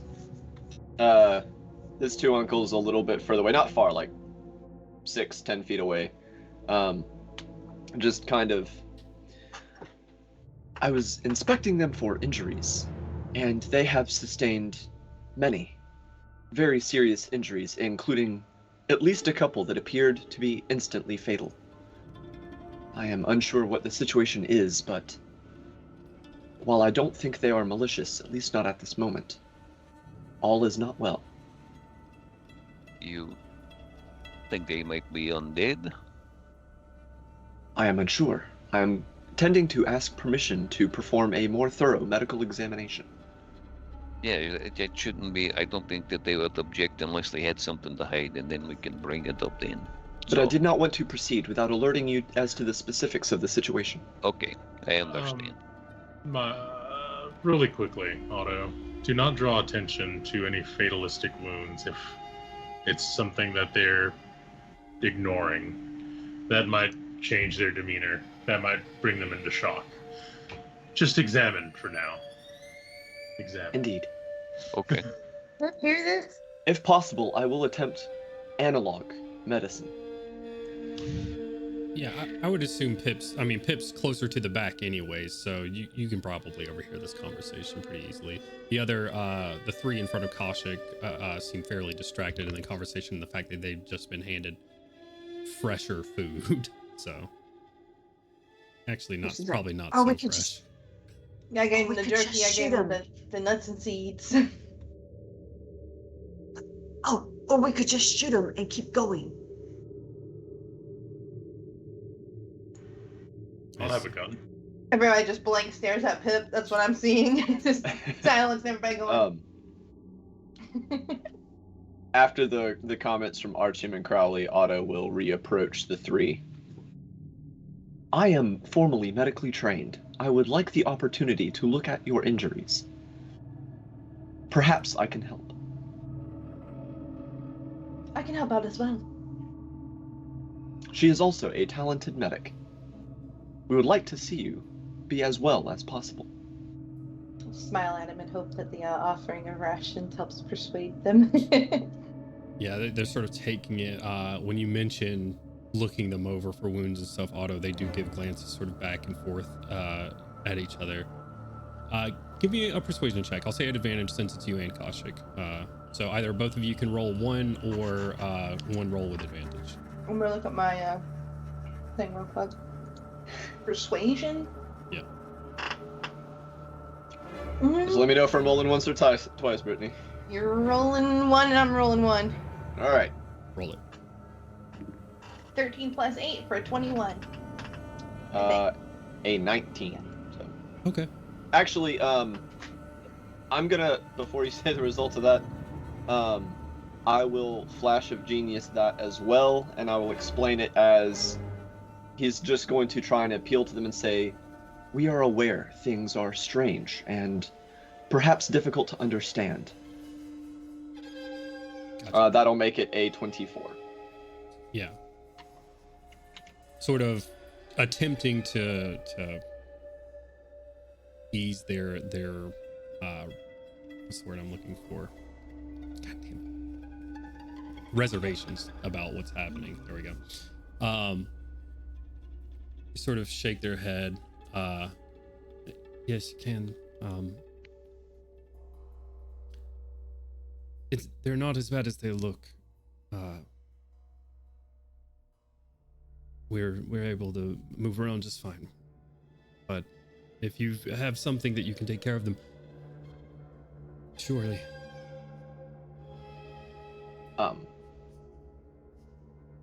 He will begin doing a thorough medical examination of each of them, checking the extent of their injuries. Yeah, these folks are in absolute denial, Otto. It will take you about 15 to 20 minutes to do all three. I helping. Yeah, you as well. They have wrapped themselves in layers to protect themselves from the elements here. But undressing them, you start to see that one of them has caught some sort of large beam to their torso that has tore through their abdomen. You see like wooden splinters that have been like removed from the wounds and stuff, but it is gone through their stomach completely and out of their back. It's not like a clear hole through them or anything. There's obviously like flesh in the way, but you can tell like the trajectory of some like 3 to 4 inch wooden pole has pierced them. You have the one that I've already kind of told you what happened is you have that one, and then you have one that seems to have similar like what would be auto actually just give me a medicine check real quick between the two of you. Both of you can roll one real quick. I do just want to say that Kaushik did not hear about not bringing attention to. Ooh, that's an 8. Well, let me see what I add. Kaushik did not hear about not bringing attention to like grievous wounds. And so, while obviously, where's medicine? Total 13 for me. Okay. While Kaushik isn't gonna outright be like, "Oh my God, you should be dead." She, once she sees anything with like any type of like, she's going to immediately be like, Milo, and try to get him. My father is not present at this time. Oh, sorry. PTSD. She's suffering. No. She's freaking out. Otto. I am aware, and just kind of like, I am aware of the situation. Thank you, Aunt Kaushik. You try to keep it kind of quiet so that they don't freak out. 25 on Otto's medicine check. Okay. So a brief moment of panic, Kaushik, as you're looking at these wounds and realizing like kind of the extent of them. As you look at the second person, Otto, you see that they're heavy bruising around their back and their spine, like the ridges of their spine are sort of in two different locations. Both of these with that medicine check seem consistent with the wounds that you would get in some sort of severe crash or accident. On the third one with that medicine check, there is a blade wound in the back of his neck. An intentional strike to the back of his neck. And Otto, as he's... Oh, go ahead. I'd like both of you to roll deception checks for me, please.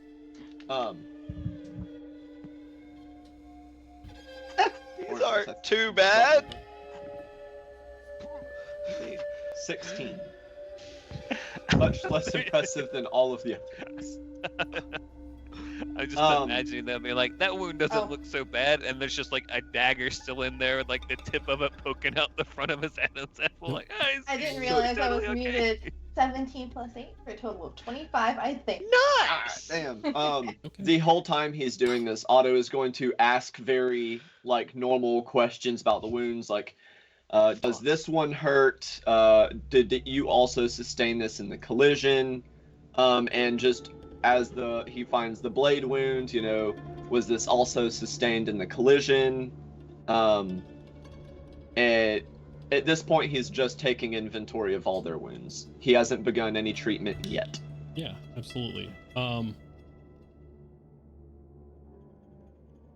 You get, and just since we're kind of going through 3 people here, they don't seem to pick up on you're able to fix your face really quickly there, Kaushik, about the severity of the wounds. But as you're going through and asking each of them, as far as I remember, it was all a blur.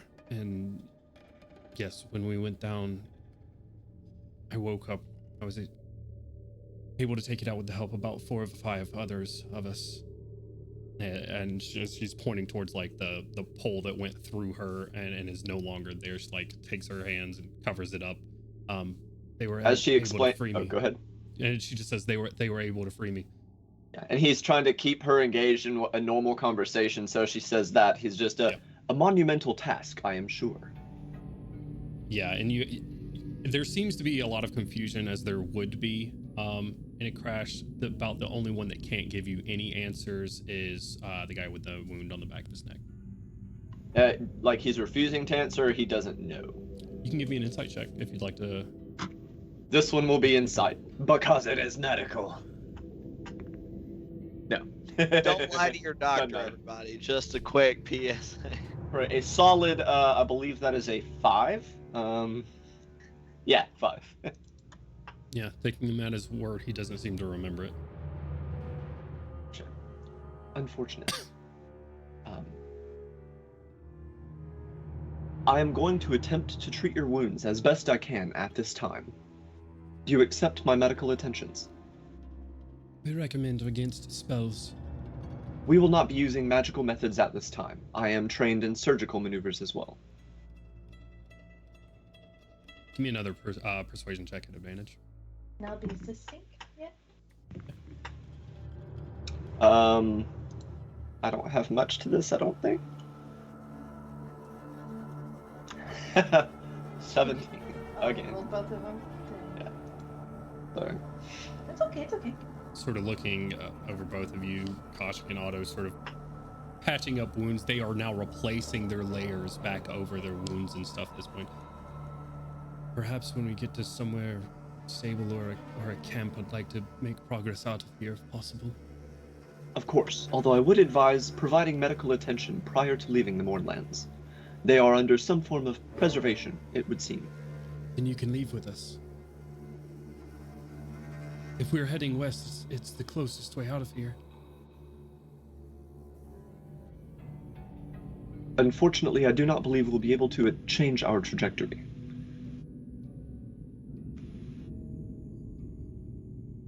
All business is east. You should leave here. Listen, you guys should stick to these rails and keep heading west. You'll be safe at least maybe through the rest of the day. You'll eventually get to a station. There are some weird things happening there. I would suggest continuing along the rails at a quick pace. The city seems to be no place to linger. I implore you to please allow me to treat at least some of the more serious injuries before you make your way.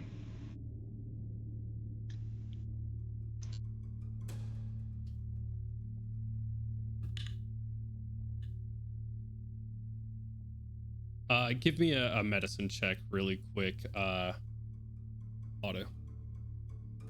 While he's rolling real quick, DM, how Yeah. evident would the severity of those wounds have been to the rest of us who were kind of like onlookers? If you're up, I mean, if you were up near them, Mhm. it'd be fairly obvious at a certain point because they're like removing layers to show them, and Okay. I would say it wouldn't take much of a check to realize that person. They should probably be dead.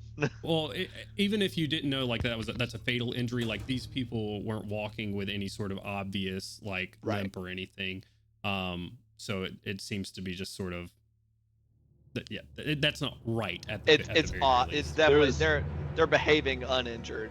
For There people is that should be fuckery. seriously. Yes. There So- is fuckery. I would say probably Um, everybody, but if Pip's staying about 20 to 30 feet back with a bow, Pip might not see the severity of them, but everybody that is up on this group would definitely see it.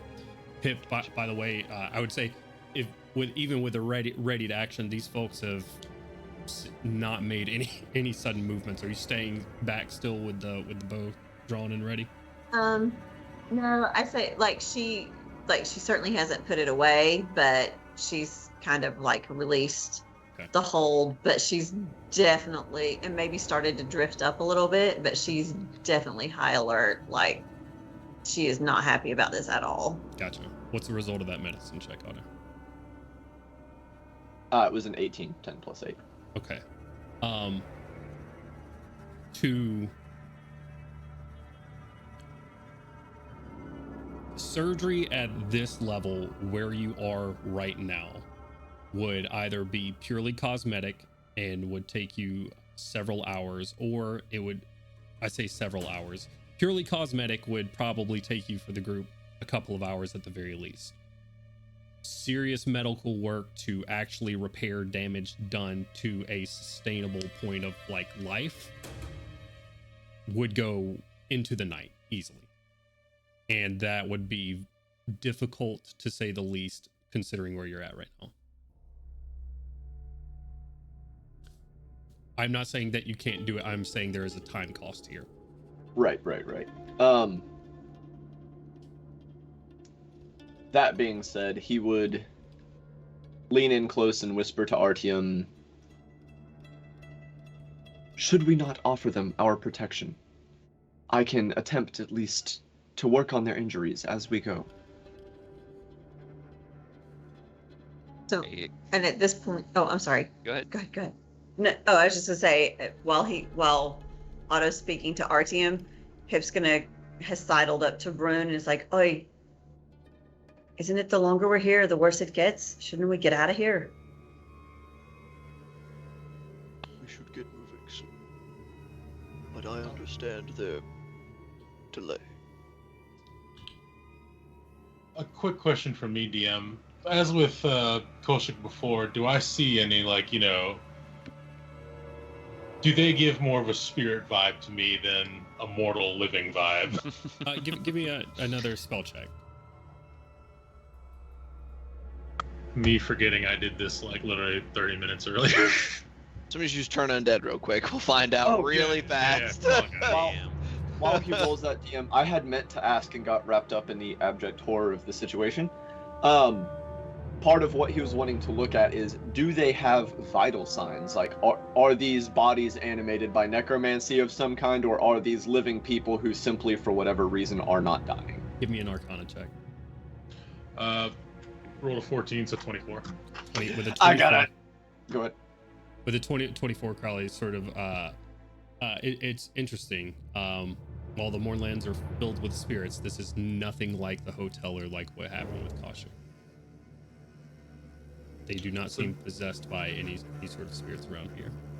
I'm not really looking to see if they're possessed or if they're giving more of a vibe, like they're becoming part of the landscape, as a fair way to call that term. Let Cody go, and then I have one more thing I want to talk to them about. Sure. 35 with a nat 20. Natural 20. 35. With a 35, looking for... tell me what you're looking for again. He was looking to try and tell the difference of, are they dead and magically animated, or are these living bodies that are eerily not dying because of Mournland bullshit? Closer to the second one. It's they seem to have like the Mournland magic of lingering wounds seems to be here, where the wounds they have don't seem to be infected or festering or anything. But it seems to be a combination of the Mournlands, like the Mournlands are mostly keeping their systems moving. Though to any doctor outside of the Mournlands, if they were to do a check right here, right now, like you feel a pulse. It's a bit weak, but it's there. He will add that to his plea to Artyom. These individuals are still very much alive for whatever reason. I would like to be able to help them, if at all possible. I don't know if it's going to be possible for you to be able to help these people. I don't think they're going to make it if they make it to the edge of the Mournland.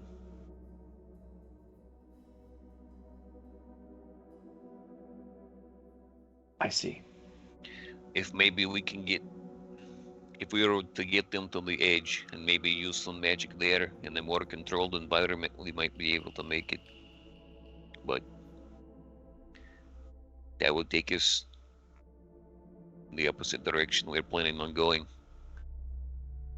I want to help these people. But we also have to save the world. If they agreed to travel with us, I could at least work on them during downtime.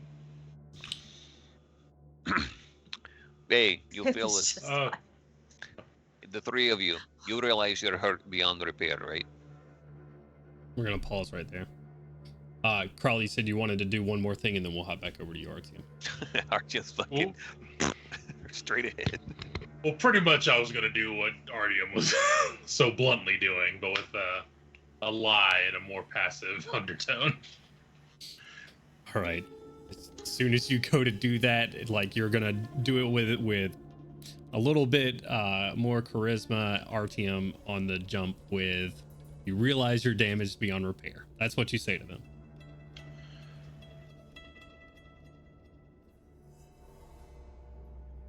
Say it out loud again, so I can just feel this in my heart. Just say it. You realize you're all injured beyond repair. My friend speaks the truth. Can we not persuade you to come with us? We could perhaps put you to rights. There is a lot of damage that is being sustained that I think more than you know. You see, very quickly they become uncomfortable with the situation. They bring their clothes back over their wounds and stuff like that. We don't want to be in here any longer than we have to be. To go back.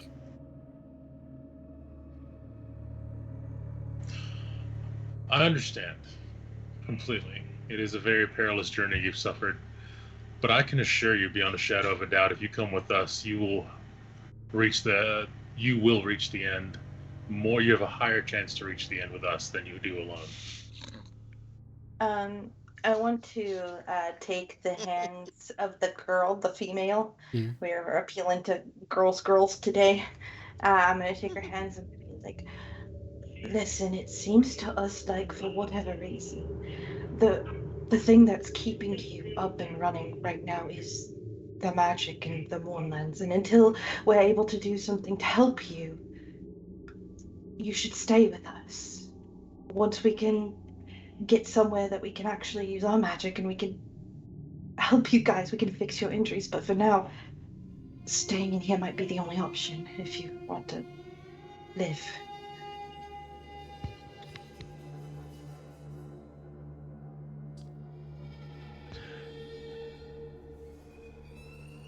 She speaks the truth. You step 1-2 feet outside these mists, you're probably going to fall apart. I have experience with the Mournlands. It's the truth.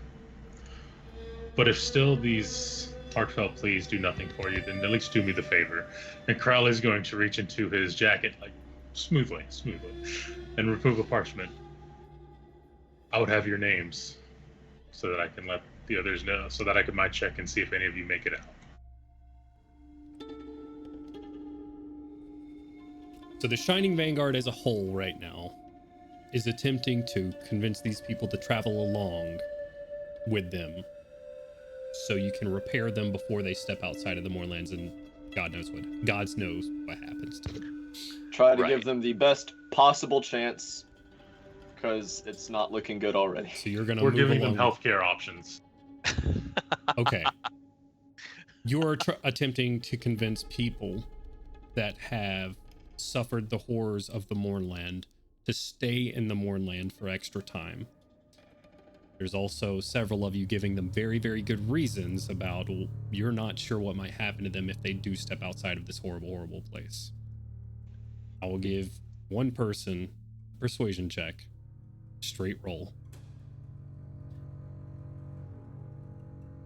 Who's it gonna be? Crowley. Excuse me. Otto will give Crowley a flash of genius. And Kaushik will give Crowley a high five. That's it. No magic. Up high, Yeah. down Okay. low. Down low. We got this. We go into our secret handshake. Okay, before you roll, what is your bonus to persuasion? GM, my bonus to persuasion, I cannot tell a lie. It is a plus 15. Plus 15. What does Flash of Genius give him? +5. +5. So plus And the 20. high five gives them confidence. It does. I feel better about myself as a person. A +20. Your DC is going to be 30. Okay, that's doable. That's Technically, doable. yes. That's a 55% chance of success. It's a 40. Yeah. It's a 40. Nat 20. Woo! Let's fucking go. Let's get some nat 20s in Jesus chat. Christ. Oh, you They want to Hell yeah. live. Listen, bro, I brought out the paper and they were like, Does not. Some tentative glances back and forth. still- Some low murmurs between the group. The woman's hand who you hold at the moment, Kashik, speaks up and says, "My name is Venora, but I would not like my name on that paper yet. We'll travel with you." And that's where we're going to go on break. Hey. All right. Awesome. Let's go. Take this. Oh boy. Great. Now we have to keep these guys alive. I just say I love this game in the sense that, like, here's some NPCs to do some stuff with, and you don't see your fucking party adopting them, and then they do. So Whoa, whoa, whoa, whoa, whoa, whoa, whoa. Ain't no Whoa. adoption. Keep the papers. We are helping them. Yeah, no adoption. Foster. fostering. Foster. I just got my Fostering. child back. I don't need another. Listen. Pep's like not killing should be sufficient. Like, Yeah. I was just gonna get their names, but the rest of the party, so I was like, let me just weave myself in there. Yeah, guys, you want to go? Fostering zombies. All right. Team. Thank you guys. Thank you guys Team. for joining us. I hope you're having a good time. I know I am. We're going to take a quick bio break. Don't go Lord. anywhere. And make sure you drop a follow if you haven't yet to see all this wonderful stuff. So, be right back. Much love. Bye. And hello, everybody. I totally went to the right screen on the first time. It's us. Hard Knock Dice, the same people you were just watching a few moments ago. These are all of your heroes. You should know that by now. If not, go back and watch the VODs. They're on YouTube and all that good stuff. Go catch up. It's been a hell of a ride. We're on episode 126. Our folks here found themselves landing in the middle of the Mournland. Find themselves in a bit of a pickle as one of their previous party members, Milo, of the former member of the Shining Vanguard, TM, has sent them somewhere where they do not want to be. He said it was necessary and that he loved them. It's just like an abusive relationship, if you ask me. Everybody say, "Boo, Milo." Boo, Milo. I kid. I always knew you were a On sick the fade next time we see you, boy. Watch out. Killing the old man wasn't enough for you, was it? God. Boof. Oh, man. Anyways. He'll never live down his goblin slaying. I'm a bard. I'm gonna eviscerate you in fiction for eternity. However, they were sent to the Mournlands. He said it was necessary after he sent the Shining Vanguard there. They now find themselves traveling from Calazart to Metrol, Crowley's old stomping grounds, his hometown, if you will, heading towards Metrol. They have chosen to walk this distance, not walking typically beneath the Shining Vanguard, as they are able to use magic or shape-shifting to get themselves across great distances, but they don't want to risk it here in the Mournlands, as magic does not seem to be so reliable. After a bit of some run-ins with some dead but not quite dead entities in the city of Calazart, they traveled out into the wastelands themselves, following the rails, knowing that if they stay along them and stay east, they should be safe enough to get to Metrol. At the very least, safe enough from getting lost. So, as they traveled along these rails, they did meet 3 individuals. After a bit of inspection and medicinal checking up on them, Otto and Kaushik realized that they had suffered some fatal wounds, but yet they still moved, breathed, and had a pulse just like a living person. 2 of them seemingly their wounds consistent with an accident that they said they crashed in an airship, and the other one with a blade wound in the back of his neck. Unsure how he got that. Our party, when we left off from the break and where we're going to pick back up from, had convinced this trio of living dead that it would be best if they traveled alongside the Shining Vanguard for now. They know they had suffered some time in the Mournlands, and they didn't want them to suffer any longer. However, the Shining Vanguard is worried that if they step beyond the borders of the Mournlands, they will cease to exist. So, Shining Vanguard, +3. So, just really quickly. Yeah. Would Pip have noticed or have awareness of the fact that somebody was stabbed? One of those three was stabbed, or was she too far back to notice? So she only knows that she just heard the part where they're like, shouldn't be alive. You got that medicine skill? Yeah, I'll say No. that wound is probably one of the more is definitely one of the more subtle wounds. It's easily hideable. It is a very thin slit on the back of his neck with like minimal viscera or anything like that. So I'll say this: give me a perception check, and we're gonna make it DC 20. All right, Christopher, I'm using your dice, man. I messed up. That's All some on you, lies. buddy. We know how Chris rolls. I know. Okay, so That doesn't sound like it worked too well. hang on. Yeah, good dice. It was 20 exactly. 20 exactly. Nice. Dirty. 13 plus 7. Very nice. With a Yay, Chris. with a keen eye for stab wounds, Pip, you've caused enough of them in your time. You recognize what's on the back of his neck. Butcher knows a carving when she sees it. No. Wait, it's your field. You know, in your area. Okay. So these three look at you, and they get on to some introductions for themselves. One had introduced themselves as Venora. The woman that had just introduced themselves, the one beside her introduces themselves as Gabriel, and the man with the stab wound in the back of his neck introduces himself as Xandros. Did you say Sandros or Xandros? Xandros. That's a good name. As they're introducing themselves, Kashik is going to ask, and what were your positions on the crew?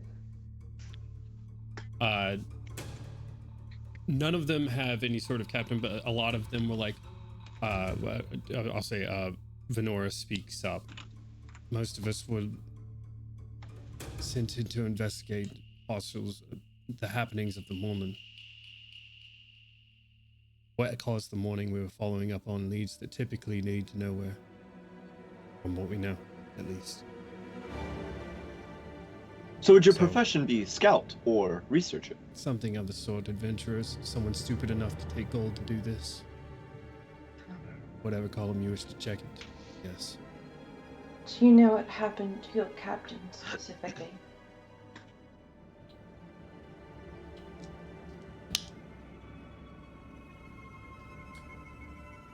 They sort of look at each other as if they hadn't really discussed the specifics of any one person. Unfortunately not. A lot of us were missing before the ship even hit the ground. We were scattered far and wide. We didn't see him after the crash, though. Right. I'm sorry for the loss that you've endured. We're going to do our best to help you here. All right? What sort of dangers have you encountered since landing here? A lot of the things that we've seen aren't really there. Either one or all of us will see something and it's not real, or if it is real, it's spectral in nature. Seen odd flashing lights out at nighttime. When things get dark, you can see it for miles. Have you encountered any... Oh, go ahead, sorry. Nope. Go ahead. Have you encountered any malicious entities? Wildlife, or perhaps raiders? We haven't seen any raiders of any sort, luckily. We've been lucky enough to also stay out of the jaws of anything that has been chasing us down. At least we were faster than the others when we needed to run.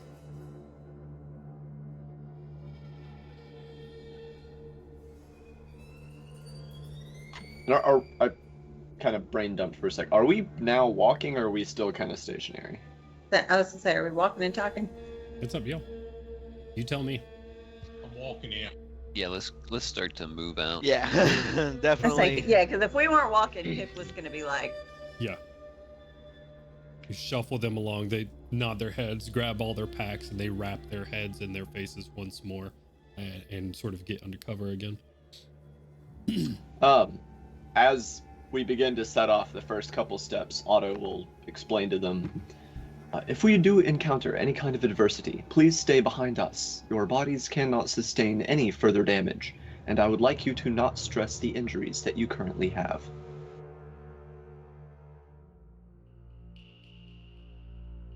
If we see something, don't worry. We've well practiced in running away at this point. I would like to reiterate, do not stress your bodies or injuries further than they already are. That includes athletic or acrobatic feats.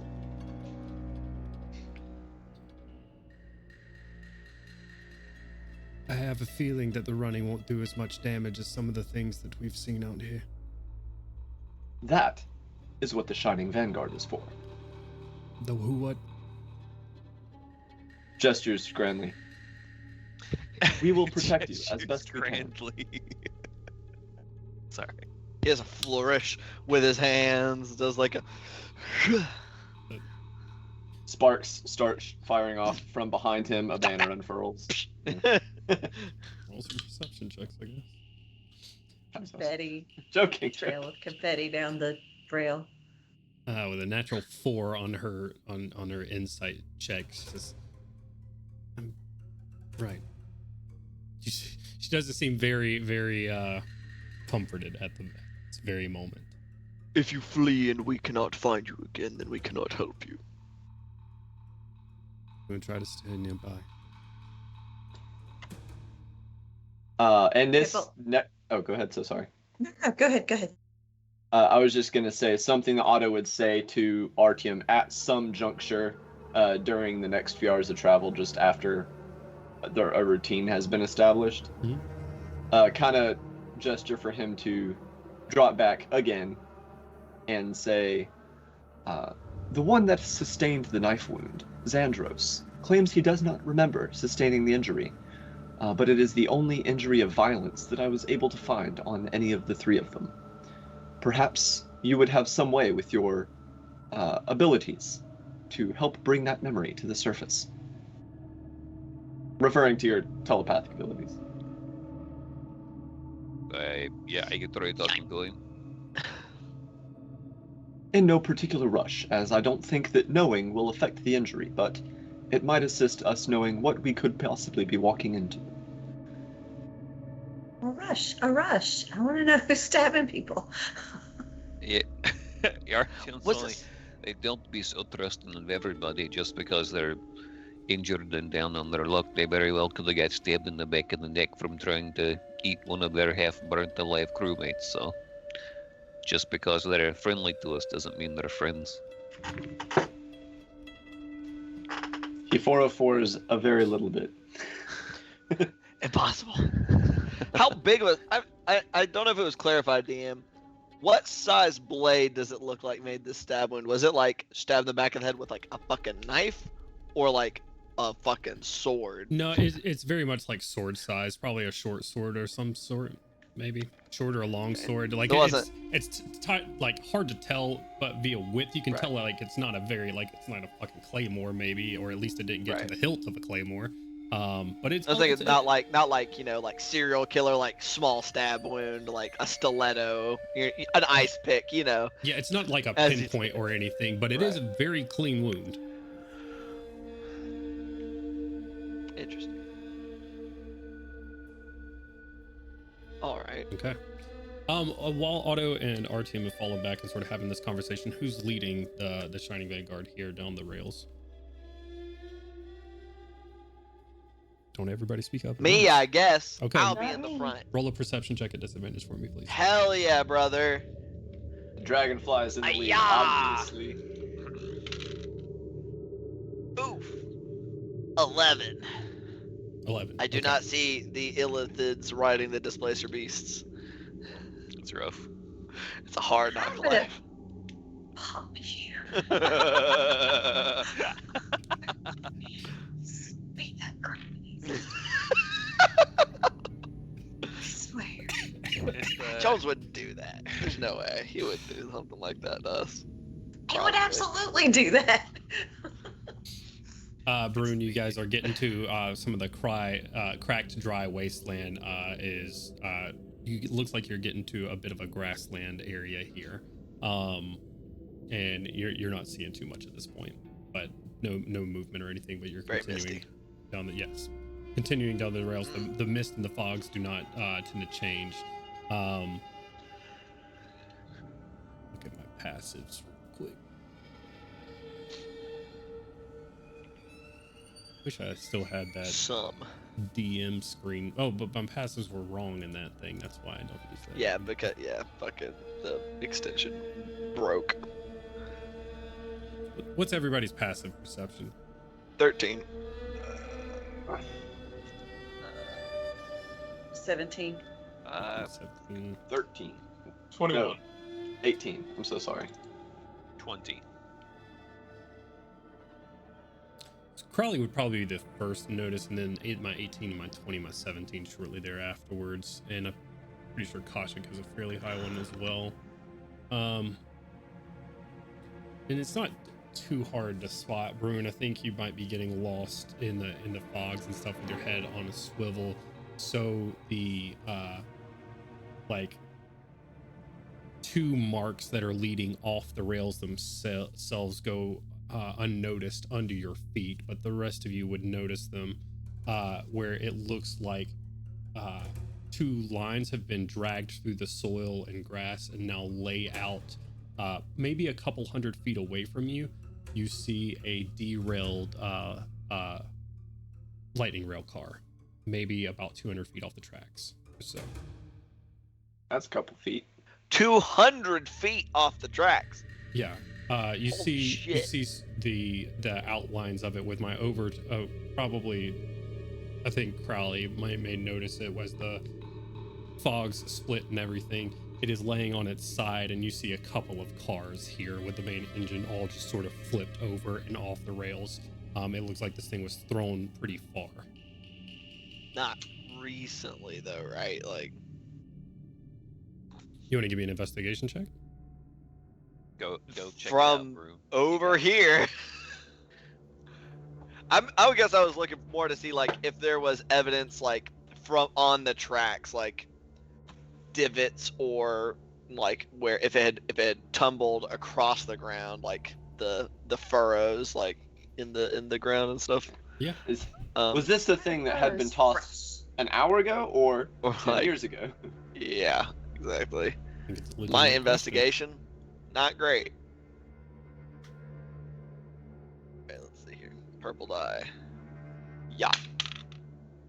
Oh, it's not great, but the dice are generous. 19. With a 19, I think Brune, like, logic would dictate that this happened long ago. The evidence that you're finding here in front of you looks like that these furrows in the ground were done yesterday, maybe. It's not like Weird time, strange effects. perhaps it could Maybe. be. It's either that or there was a lightning rail that was going through the middle of the moorlands yesterday. I will disseminate this information. Otto will propose that the Dragonfly investigates and not any of us. I don't I think feel so. like that Dragonfly is going to make it through the second day of this journey. We're gonna Better keep the sending it- Dragonfly than one of us, just saying. Oof. I don't feel like the Dragonfly would appreciate that particular assessment. You should really try to be more nice to your familiars, okay? Yeah.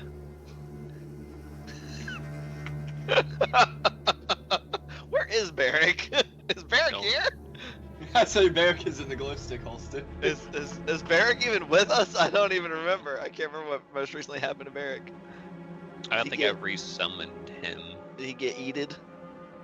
Something murdered, moited him? I want to Did say something happened to him in the elemental plane of air. I was gonna say, yeah. Uh, I feel like that was part of the thing.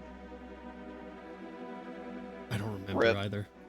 he might have got murdered by the Twister. The Flesh boy. The Twister. Twister. He just plays Twister really Got the well. hot spot. You did have him on Don V because you sent him outside of Oh, the tavern yeah. That's and he right. was cupped back That's right. in Buddy's hands and handed to you. Oh yeah. He should be alive then. Well, he'll be safe from all of this. Boy, in the jacket. Anyways. He's like, Are you It's all sending in a the pocket. Are you sending the dragonfly out to the train? That is what was proposed to the group. I think we were waiting on a verdict. Okay. All right then. It would appear sure. we shall proceed with this plan. I, Will you be able to maintain contact with it if it's over 200 feet out? Nope. Only out to the first 100. So at 200 feet, I will be getting a report back. Hopefully, If it makes it back. if it makes it back. But I can also like summon it back. Are you staying in its eyes for the first 100 feet? Yes. Okay. Make an investigation check for that first 100 feet using your investigation. Maybe there's treasure in Okay, there, I have guys. a plus 8. Oh no, I got a plus 10. I'll be a 23. Very nice. With the 23, Otto will notice that the sort of like furrows that this rail had made when it was thrown off or gone off the rails, whatever happened to this thing, is now covered up with grass. Also with a 23, Otto will realize through his dragonfly's eyes that this is not grass, but instead hair growing from the ground. Oh shit! Bam! nope. Pardon Can you the repeat butt. that one more time? No, don't repeat that any more times ever again. Let's Ugh, repeat it again. that is Twice so more. gross. Oh, What? Otto probably doesn't care, but Cody doesn't like that at all. We're on a giant Wookiee. Dear God. Eek. Eek. No, guys, Otto's throwing up again. Otto's gonna. No, like I said, Otto probably doesn't give a shit. He's Cody's chucking up. He's backfired. Life is imitating art. So Ugh. Otto, not being nearly as disgusted with this as I am, will probably in the same way whenever he does this, he's just kind of stream of consciousness spouting out his, findings as he goes. Ah, it would appear upon further investigation that is not grass. That is in fact some form of hair follicle. And Or he hair. says, no, What? nope. We need to I nope. think I the fuck shall out of here. stay on the way away. back. Let's go. Double time, boys. Are you recalling the familiar, or are you continuing out to the rail car? That's up to the party. Wait, are you out of the vision so that you can? After 100 feet. So because I Yes. can't hear y'all. Right. Until that's what I- I'm saying. So after 100 feet, he would kind I of do come think back it's to wrong. himself. Our best interest to avoid whatever that is. Very well. And he will recall it. Dragonfly flies back. We should keep on schmoving. You keep on moving. I vote we pick up the pace a little bit. I think we also do not. If there's anything living, we don't want to draw its attention either. So caution is perhaps wise. Maybe a happy middle ground between moving with intent and purpose we and doing will- it quietly. Like a group of mall walkers. Yes. Agree. We have Like a long group of malls. what? Like a what? We have large malls in the Underdarks. I have seen them in their tracksuits Fair, fair. prior to my adventures. You're fired. You're fired. My father was not very social, so I do not have many records of what the experience of shopping in the malls of Sharn would be like. I do. You move with purpose. So let's go. Are you guys Understood. stealthing or no? Yes, please. Stealthing with purpose. Yeah. I'm really shit at it, but I'm gonna There try. you go. Stealthing We- with purpose. We want to stealth at full speed. That's what we want to do. Hell yeah, brother, man. Stealth What do I it got? is. All right, Oh, fucking hair grass. plus Oh, that's 2 so at gross. disadvantage. That's not that bad. Does plant growth work on this hair? No, I'm kidding.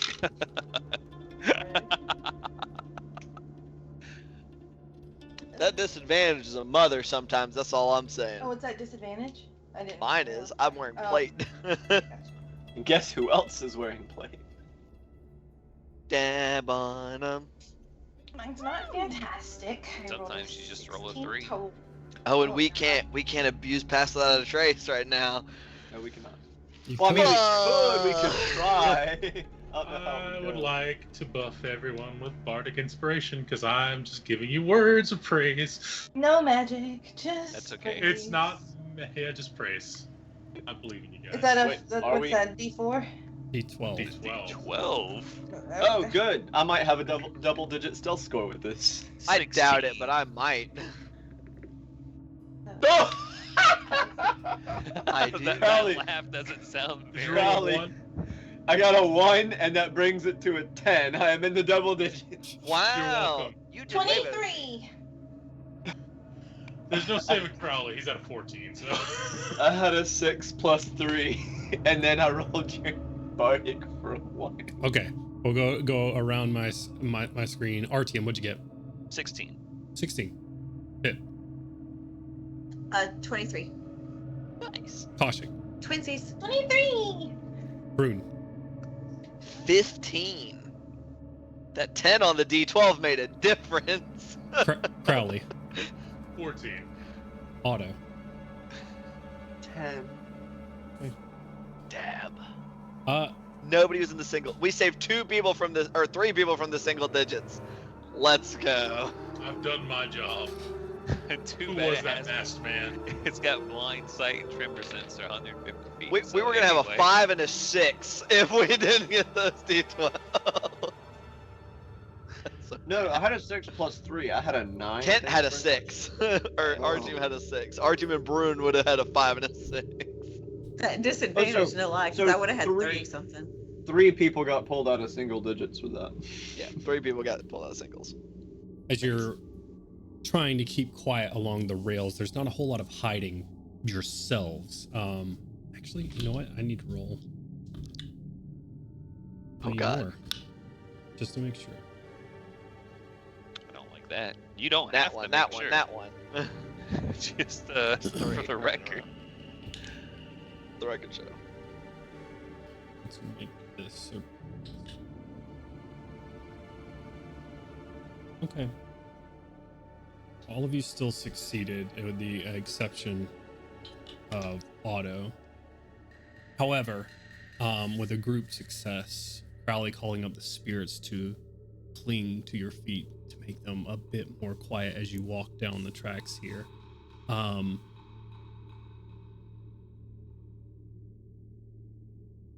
trying to remember my people in front. I believe are Otto, RTM, and Brune.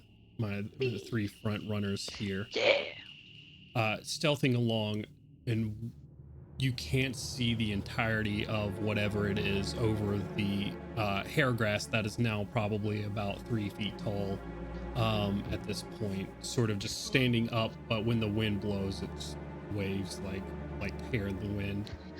I'm just gonna keep doing it. The more That's so the more I see Cody do That's this, is so bad. Maybe Sire's born with it. maybe, Maybe it's born believed. Sorry. Conditioner is the weapon of choice here.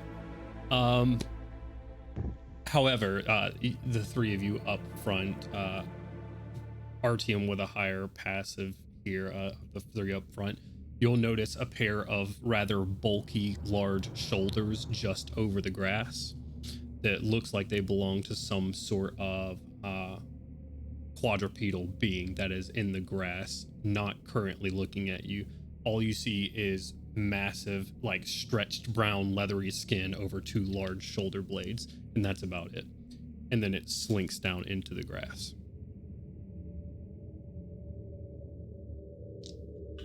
This is so much worse than wild animals in Pokemon. You think? I was thinking like, oh, if you wander around in tall grass, you'll find things, but this is... You will. What? Much worse. So much worse. I mean, so far y'all adopted zombies, so I mean, we'll just keep adding. They're not As we zombies go. yet. They're not zombies yet. They are. They No. are. They just don't know it. No, they are They- very much alive. They just fucking shouldn't be. They're zombies in progress. It's true. This creature still doesn't seem to recognize you as you're, or see you as you're walking by. I will Mhm. gesture to the party. Big thing over there. Yeah, With define no- big, by the way. This big. Oh no, that wasn't asking you. That was asking the DM. Like, how big is this thing? Difficult for Artyom to tell at this distance and how quickly he saw it. He just saw the shoulder blades of it, so he doesn't really have reference of head or legs or anything, but he saw seeing the shoulder blades, maybe the size of like a cart. What if it's just got like Large. big ass shoulders, but like normal head, normal? It was able to go back into the grass or whatever, so theoretically it can at least lay itself 3 feet high. Mhm. So there's that. Grass 10 feet high. Just got carried This away is on 10 shoulder feet shrug high. day. Okay. This is a huge creature that can just squat. Excellent. It's like a mouse, you know, they can squeeze through like holes like very, very That's small. for their literally what body. it is. It's a big ass mouse. It's a flat bear. That's what it is. I hate y'all. I hate y'all. so Jeez. much. You know what? Don't bugbears have the like? Can't they squeeze now? Oh Isn't yeah, that a they thing? can squeeze. Wait, what? Yeah. It's a bugbear. We figured it out, gang. Good job. It's a big ass bugbear. Beseech him to join our party. It's a rad. It's a rad I mean, bugbear. Okay, Why not? let's continue creepily. Yeah. Keep creeping Giving along. that area a little bit of a berth. You know, let's go on to this side of the rails Yeah. and continue in this direction. Okay. Give me another round of So stealth bad. checks. Fuck me sideways. Fucking hell. All right. Oh, you ridiculously this better. time. No! Oh fuck! I roll at disadvantage. God damn it! Advantage. Hate fucking everything. Raise your hand if you rolled a natural one. Did the creature roll a natural one? So raise your hand if you rolled a natural one. That's a yes. I think its perception is probably better than my stealth, even with a natural one. But I mean, What is it? 6. 7. 6. Okay, wait. Numbers might matter then. I'm Yeah, not out of that's- the race yet. I have a +2, and I rolled a 4. 6 and I have a 7. +3, and I rolled a 4. Pip, what'd you roll? 20. Kasha, Nice. what'd you roll? 20. Nice. Nice. Our team, what'd you roll? 13. What'd you roll there, Crowley? 13. We're not too heavy. We're Ah. not too heavy. We're not... There's currently I- 4 successes to 2 failures, and you have 3 more party members. Ah, fuck. Actually. Oh, Can you I roll fucking for one shit. of them? I dropped a 22 for this 7. I am so mad right now. Let me roll for the guy who got stabbed in the I back of dropped the a neck. 19. I rolled a 19 +3. Yeah. And then I remembered that I have disadvantage. Did I get to Sucks roll to for be. the guy who got stabbed in the back of the neck? Could I borrow Gandalf's stealth check? Yeah, that's worth Just reach through time and space. Hey dog, I'm gonna need your sneakiness real Can I quick. have that it. +15? Yeah, let's go. Yeah. 7. And that's a 1. So I'm not rolling for anybody. Don't worry about it. Oh, did you roll for them? You wanted to No. roll for them? I only rolled for the one who got stabbed in the back of the neck. It was a 14. I rolled for all of them, and they were all They rolled north of 10. Let's go. Good job. You hear sort of an odd rumbling off from that side of the grass. Deep rumbling, staying away from it and on the left side of the rails, able to follow it around. And eventually that rumbling just disappears behind you somewhere. Good. That's not good. Did sound quite dangerous. You all traveled. Oh, go ahead. Do you know what that thing was? You had to pass it to get here? Asking the other 3 people.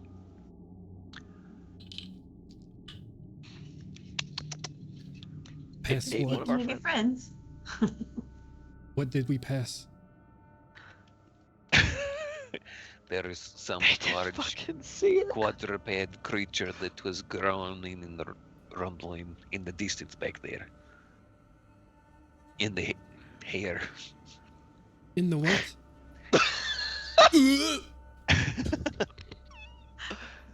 Dude, they just walked past earlier. They didn't even like slow down. They just went. Misunderstanding his disgust for simply misunderstanding, Otto will clarify. Indeed, those fields are a keratin strand substance, not dissimilar to hair. Now I'm just imagining us walking through like the anti-lice commercials. It's all zoomed in real close. The microscopes. No, stop. It was a big ass fucking lice. Oh, It was a God. giant lice. Yeah. Well, I mean, they're like bug shaped. They are bug shaped. That is true.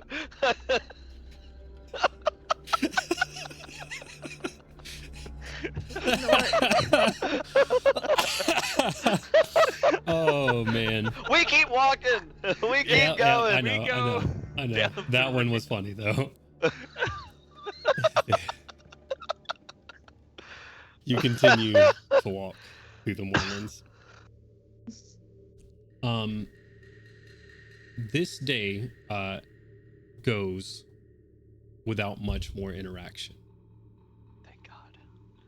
You see and hear various things. I would like to say that still in the distance, flashing lights, mainly to the south now in the distance, different colors, just sort of blinking every now and again. Some of them, instead of just blinking in and out of existence, streak across the horizon and then go disappear once more into the mist and the fog. And the dark, or the mist around you, start to get darker. Shades of light that do penetrate here in the moorland seem to start to disappear, and your day is coming to an end. The rail is still consistent. You're still following along this rail. There are portions of it that have been completely wiped out by something. But other than that, you have followed it to the east for the end of your first day. Shining Vanguard, what are you doing? Fuck! How do we camp? Like normal people without all sorts of magical powers. No, we have no God. hut, no tiny hut, no mansion. It's You- terrible. To clarify, you do have Valid. these things. We do have it. It's a risk. It's a big Uh, risk potentially. You're When so we're- spoiled. What was, Yeah. what was When that we're code?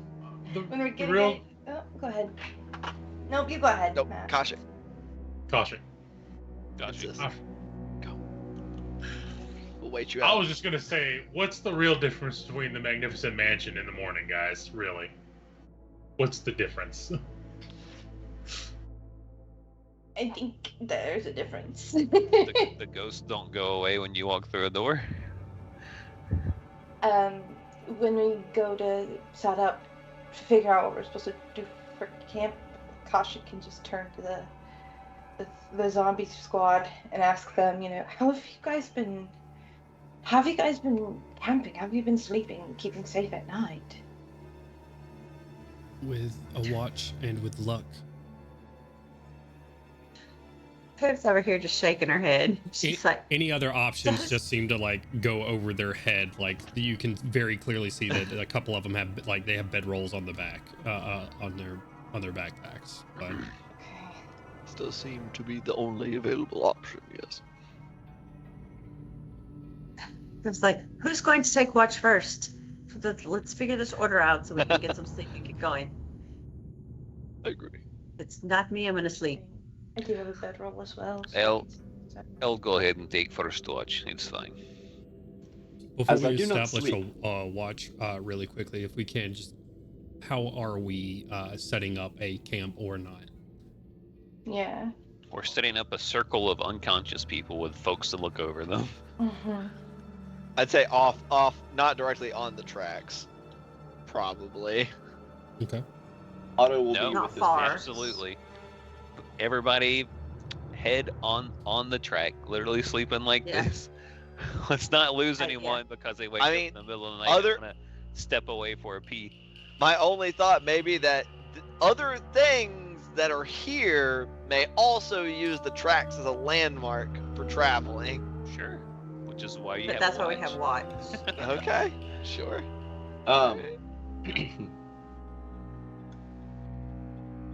Otto will be spending whatever awake time in camp, going ahead and getting started on the patients.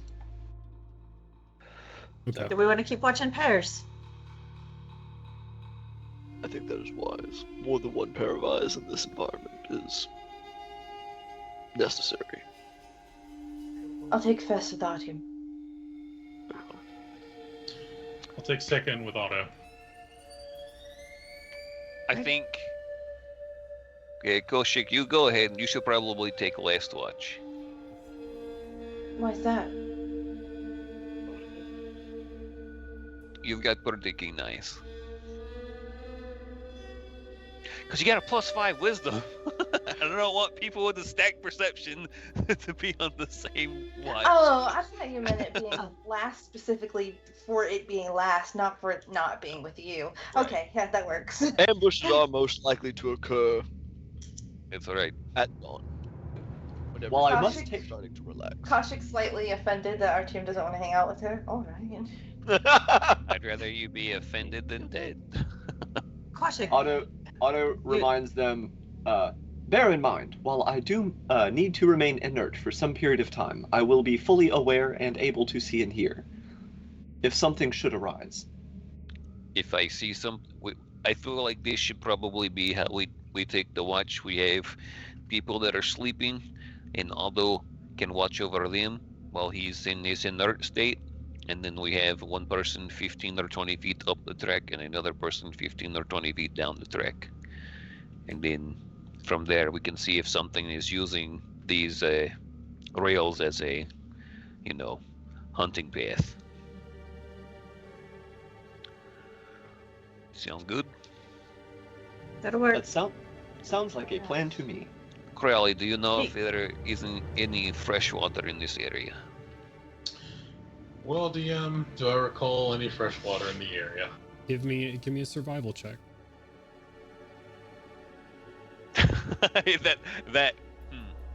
Yeah, sure. You're a bard. It's kind of like 22.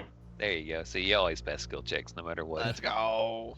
You got the rank 4 bard. You have advantage on skill checks made them check things. In the area that you currently are, sorry, in the area that you're currently at, Crowley, as far as you're aware, the last sort of flashback once more to riding the lightning rail over this distance for some time. There is a couple of small rivers and creeks, but you don't think they're this close to Calazar. You think they're further east, and that's if they're still there. If they're still here or there, they're further east. Like another day's worth of travel. Well, clarification. If Okay. If they haven't moved.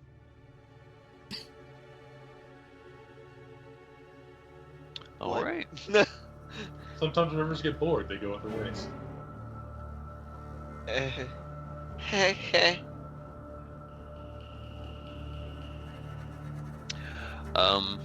Yeah. Okay, so cots, tents, campfire. Hell no. No. Campfire. Cold No. fire. Cold No fire. fire. Bed rolls in a Absolutely. circle. Bed rolls in a circle on the rail itself, under the night sky, under the night mist. Yeah. The night mist. I'm sure it's beautiful Jesus at night. Christ. It's just so pretty. On the rail Even if itself. it's dark, It does get dark, yes. After you setting up camp, you started to notice that gray start turning dark. It was time to set up camp. By the time you're done with camp and you get started, I'm assuming Otto has some stuff and Kaushik has some stuff they want to do with the fostered squad at this point. But yeah, it does get dark. And your visibility goes from 100 feet out or so to probably less than 20. Does anybody not have dark vision? Shit. Oh, I bet you Oh, wish I was with you now, huh? I don't. Oh. Wrecked. Abs. Ears. I'm a listen. I don't have dark vision. Got them big ass ears. Okay, I God. need The bloody ears. we're setting up different watches. Need Yep. four watches. Who's on? Oh, 4? Yep. Need 4 watches. Who's on? 8 hours. Who's on first? I'll go. So Crowley. we got Archie and Crowley. Team Crowley on first. Very well. Sure. I vote that the pet zombies get spread out. They don't get to have their own watch. No, they're They not have to together. have. So Otto's over all watch, and so the 3 watches after that have one of the NPCs with another PC. Sure. I will say, Otto, for whatever he is going to be doing with the fostered squad, he will not be able to keep watch and do this. So, at the first watch, if you're watching and he's working, he is not going to be able to keep watch. I thought Okay. I thought we were gonna do whatever with the fostered squad and then go to camping. Then we start the watches. We're gonna do whatever we're gonna look over them before we go to sleep. Right, but I it's would- go ahead. We can't do any work on them at night because it is pitch black. And if it's pitch black, then the last thing we need to do is to use any tiny bit of light to start doing any sort of healing on people who aren't going to die from it anyway. Better to do it in the morning before we head out. Right. Otto can see in the dark, so Oh, well, In detail, most dark You vision don't is want them shades to of be gray. awake either. yeah. I would just say like, yeah. We have time to do whatever with them. The right? world's still ending outside of the Mornland. We ain't got time for shit. Yeah, Oh, I'd say I just meant like if we're days from being out of the Mornland, it's not like I they know. have to be fixed tonight. I know most long rests are about 8 hours, and you have to spend at least 6 of them sleeping. So I was anticipating that front end being when Otto does his surgery, and then all the watches start. That was how I was envisioning it. There's 4 watches in 8 hours. 4 watches, 8 hours, 8 hours of sleep. 6 hours is pushing yourselves. Like it's 6 hours of sleep is very mechanically driven. We're looking at getting an actual long rest here. If you push yourself 6 hours of sleep every night, I'm going to say like con saves are going to be a part of that tonight. Actually get exhausted. But if Otto doesn't have to. Does Otto- Otto have to be offline for 8 hours? 4 hours. 6. Oh, 6. I'm pretty sure Warforged only have to be inert for 4 hours. Check. Sentry thing. I thought it was longer than that. I know That's elves 6. only have to. Elves is 4 hours for a Oh. meditation. I thought Sentry's rest was You're thinking about the earlier iteration, I think. Before When it you take a became long application rest, you official. must spend at least 6 hours in an inactive, motionless state rather than sleeping. In this state, you appear inert, but it does not render you unconscious, and you can see and hear as normal. okay. Interesting. I thought it was 4. I was gonna. So I gotta go gargoyle for about 6 hours, but Right. Okay. But without the theme song. You're So gonna sad. front load some of this work. We'll say before things get completely dark and everything gets kicked off. You have about 2 hours of work.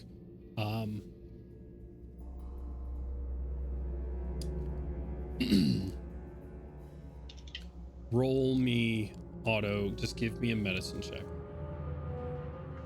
Bet. And if this matters on anything, go ahead.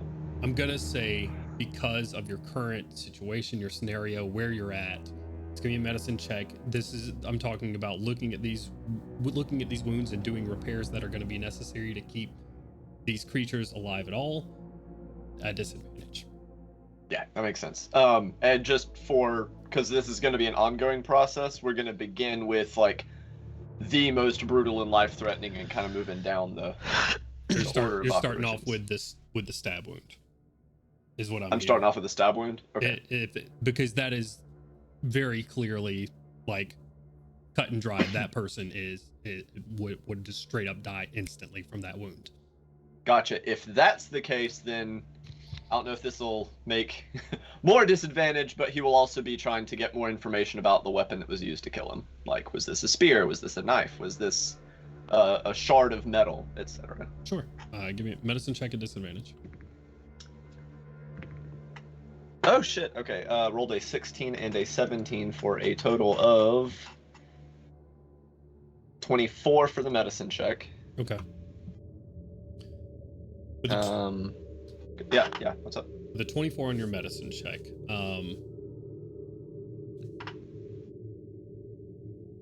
It takes time for you to start, and I don't want to get into too much detail or anything, but you're talking about peeling back layers and trying to fuse together spinal cords. This would be like cutting edge sort of surgery that Eberron has never seen before, and you're attempting to do it in the middle of a hellscape. With very limited tools. The only reason I'm letting you attempt to do this is because one, you're a warforged with every tool in the world at your fingertips with a genius intellect. Seeing this wound, one, to see what type of weapon it is some type of larger bladed weapon. It was a 24. Fuck it, I'm a flash of genius. We're going to bed anyway. I'll make it a 29. All right. With a 29, the blade was precise. It did not go all the way through his throat. It stopped once it went through his spinal cord. You see two very cleanly separated spinal discs, and the cords in between them severed. With a 29, you begin to try to reattach these cords and everything, these like spinal cords, and I'm sure a surgeon somewhere would be cursing me because I have no idea what would actually happen in a surgery like this. But you make about 2 hours of progress of what's probably would be more like a 24-hour surgery. Lovely.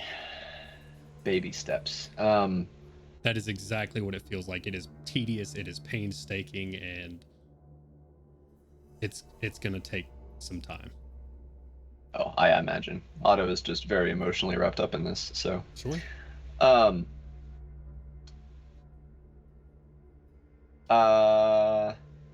Yeah. Did I get you said it was a large bladed weapon? Was he able to tell if it was like metal or glass based on like particulates or anything left behind in the wound? Yeah, no. I'll say you find like the just like tip of where the bladed weapon stopped. It was a metal weapon. It wasn't like glass or anything highly exotic, but you find like a metal tip in there. So it wasn't like a broken bottle stab or anything? No, it is very clean and very precise. You can't tell the length of the blade necessarily, but it's somewhere in between like a short and long sword. Did I tell if it was like narrow or if it was like broader? I mean, from I'm just saying like a sword would be like more broad, whereas if it was like a stiletto, like a weapon for assassination, might be smaller. It was not. Yeah, that was the question Brune was asking earlier. It was not a stiletto. Ice pick. It's not a small like pinprick wound. The opening goes up to about 1.5 inches. And you said it was very, very precise. Like this was done by someone who knew what the fuck they were doing. That's good with a blade. Yeah. Okay. Side eyes, Pip. Sus. Somehow with her. Somehow. Clearly, I think clearly Otto would say like this was an intentional. This wasn't like he got thrown around on an airship and a blade went into his neck. No, this was like clearly an intentional wound. Oh yeah, I figured that. I think my question was more like, was this two people were, you know, in a drunken argument and one guy got pissed and stabbed, which might not be that precise, or something much more like I said, like assassination, where like this was a very intentional wound by someone who is good at what they do. Yeah, you don't see very many like defensive wounds or anything like that. It doesn't look like he got into a fight, and it doesn't look like he even attempted to stop this from happening. It looks like just looking at it with that medicine check, it looks like he was completely unaware when he was stabbed in the back of the neck. So not a bar brawl wound or anything like that. Correct. Gotcha. Yep. At the conclusion, probably mentally exhausted. When you get a chance, I believe my Uncle Crowley had some questions for you. Thank you for your patience during this procedure. Of course. Sort of like feels the bandage over his neck. Crowley and Artyom are on watch, correct? Yeah. Hi. I can get some perception checks from you, and Crowley, if you had a conversation that you would like to have with Xandros. Oh, I said Crowley. I meant to say Artyom. I'm so sorry. Okay.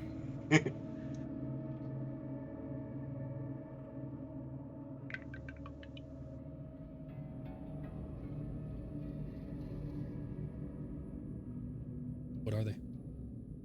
23, but I'm gonna risk using a little bit of magic. Is that a disadvantage? It was not a disadvantage. Do I need to roll a disadvantage too? You don't have dark vision. It's going to be a disadvantage with no I light have dark source. vision. Yeah. Is it at disadvantage if I'm not using sight at all? Are you just going to close your eyes and just use sound? I can't see shit anyway. He's pretending to be Barrack. He says, "I am a bat. I am a bat." I rolled 13 plus 10 Mhm. and was going to see what might happen if I lose a couple of hit points to round that off to a 25. This may be too late, but I was going to have Otto offer up his goggles of night to anyone keeping watch. They are not attuned. That's very important. That is very important. Well, They can are. Crowley see in the dark? Yes. Oh, well then Ha! I'm gonna put them bitches. Yeah, it's just kind of like detach. Probably The not best. very comfortable because they're intended to be mounted to a helmet, but you know. You have to fucking screw him in. The eyes of the master start turning into gecko eyes and they start going left, right? So you're going to Right wear to the, the cheek. goggles of night there. RTM gives him dark vision out to what? 60 feet. 60 feet. Okay. And Crowley, you have dark vision out to 60 feet as well?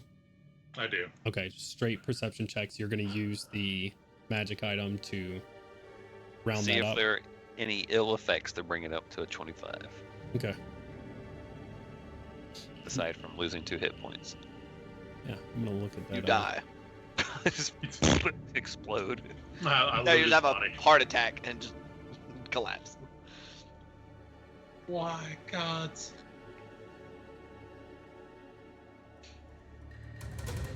This is You know, what it is an active use of a magical item. Oh shit. Minor or not, that is what it is. So, we're gonna see. We're gonna leave it up to chance because that's how wild magic works. We're gonna see if it is in this location, if that is enough to set off a secondary effect. I just want you to know if a fireball goes off or anything of the sort, I'm not going to turn around. I'm just going to keep looking forward because I know it was you. I'm sorry, RTM high or low? Always high. Hell yeah. Okay. 2 hit points marked off. No other effects seem to happen at this juncture. Anything to happen. You look around. It is dead quiet around you. With the goggles looking through them, the grays and blacks of the night and the mist going by, Crowley, both of you sort of sitting here in this moment, looking around. Don't see anything. Don't hear anything. Spooky. Every now and again, in the distance to the south, just a blinking light of a different color sometimes. Or a streaking blue light across the sky. Or a low-lying green light near the ground and then just fades out of existence.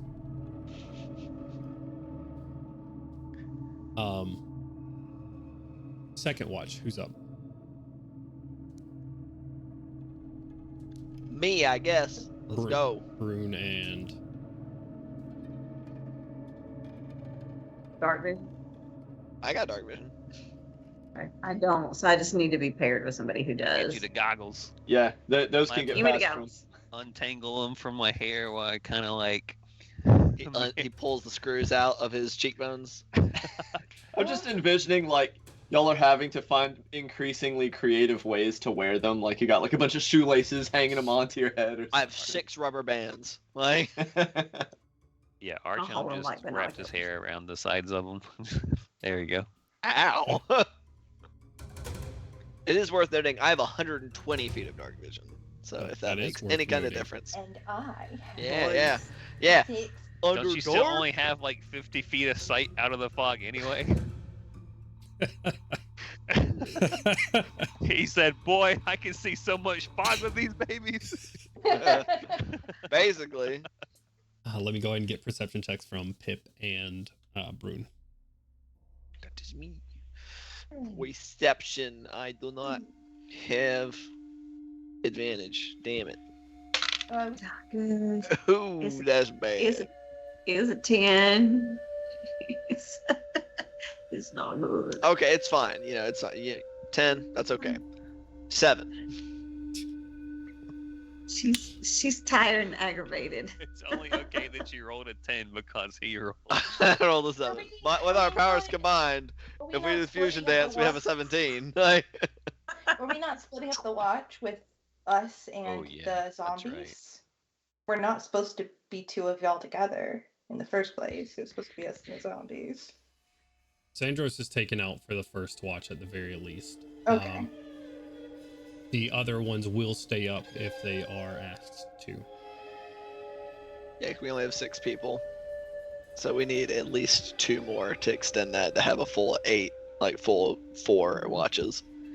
So I mean, we can have 1 player and one of them on the last 2. Sure. Yeah, I think that was the. Yeah. Anyway. 1 party member and 1 NPC. On the Koshik last and 2 the watches. zombies. Yeah. Wait, who then? Because Carly and our team were together, right? Yep, Y'all And then two. me too. And that leaves you.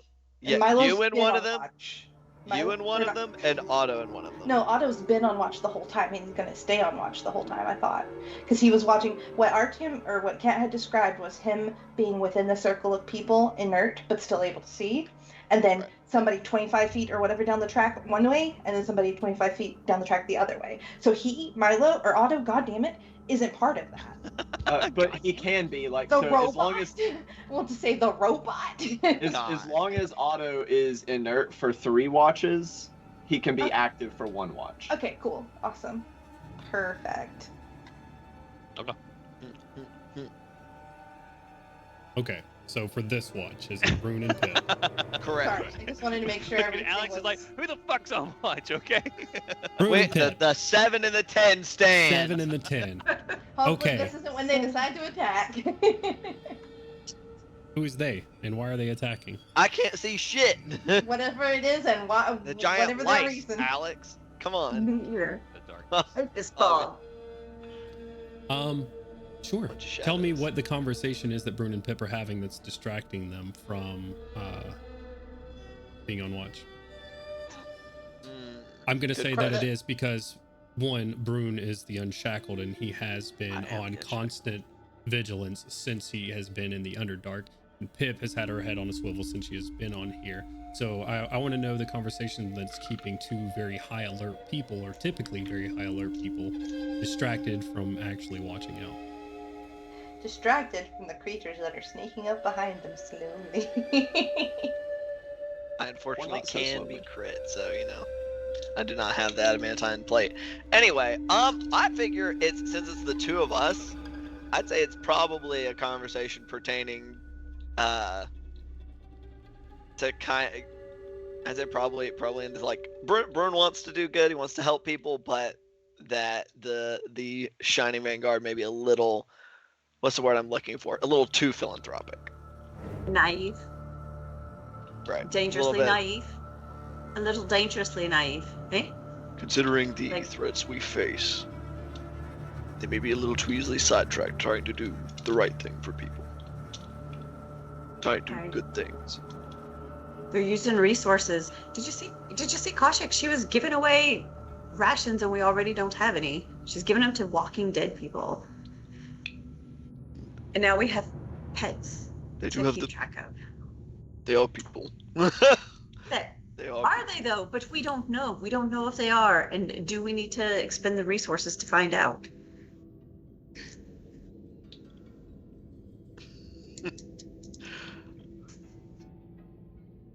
They are trying to do the right thing.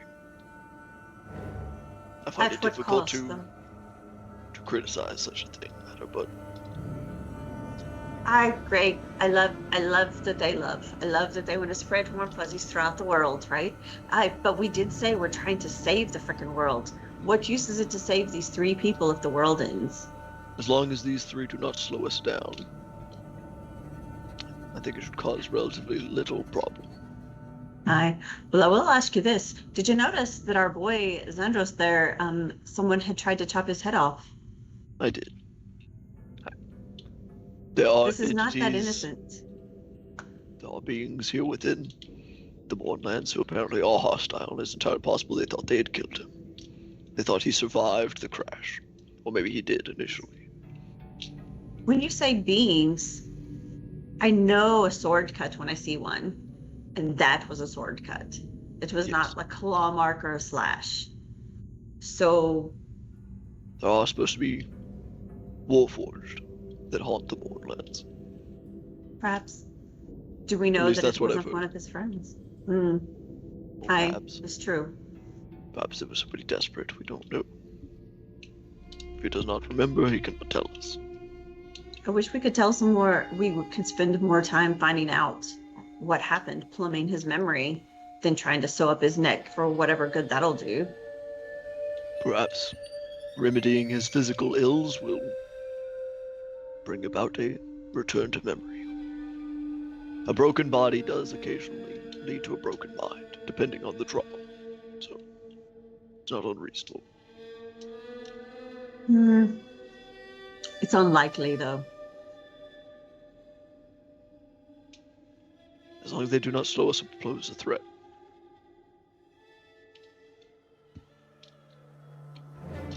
As far as I'm concerned, everything we meet in this Mournland is a threat.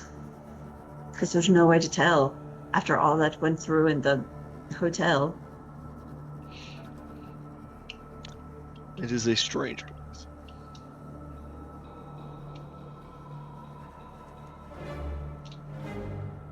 I will not say that it is not unsettling, but... It is. I just think we should be a bit more on our guard. And I wish that they were more on their guard as well. I mentioned it to them in the morning to be sure that we are keeping an eye specifically on these people. Just in case. Agreed. I mean, I didn't shoot them, so... Obviously. That is positive, I suppose. Again, we don't know what we're dealing with here. So I think, we didn't shoot them. We gave them the benefit of a doubt. But I do think we need to be careful, and I wish they would be more careful. I appreciate that you're going to mention it to them, because I don't know that they'll listen to me. Just shrugs. DM at the end of their watch, I got a comment, but I'll let them finish. I just didn't want it to get passed over. Sure. I'm going to let you finish, but... I think that's just kind of the general vibe of just some concern over the... Just chat, yeah. potentially excessive amounts of or dangerous amounts of altruism present within the Shining. And naivete.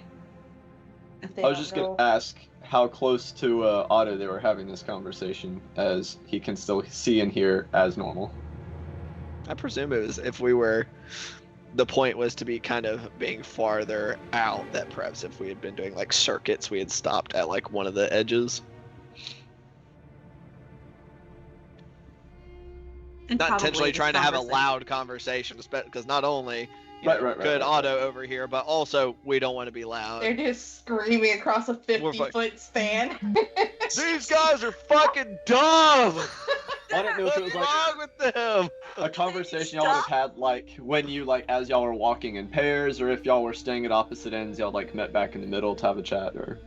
Yeah, I think probably like Ian was saying, as we make circuits, like this conversation probably takes basically the entire time of our Back and watch, forth. right? They're like, Stop. stop and make a Yeah. comment. Yeah.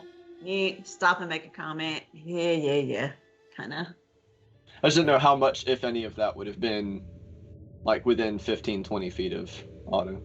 Big like Assassin's Creed guard or Hitman guard energy, like that's the kind of vibe we got going on. If you're very, very, very patient, James Bond Nightfire for GameCube, but you got to sit there for a minute. Or 20. Jesus. To walk around and sort of enraptured in your conversation, our camera's going to pan over to Crowley's mask once more. Twitch. Crowley, you lie on your back, looking up at what would be the night sky. Instead, darkness. Camera zooms in to the eyes of Crowley, and when our camera pans back out, we see the vibrant eyes of Caiaphas once more, staring up at a much different sky. This sky is full of stars and full of the Sybaris rings, full of several moons, all of which are intact. As you stare at the sky, a lot running through your mind, not only at work, but your home life as well, because you have 2 daughters. And as you sit here,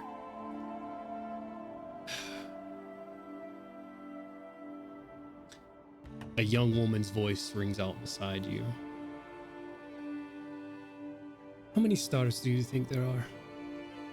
Talia says, clearly ignoring or avoiding your question about her plans for the future.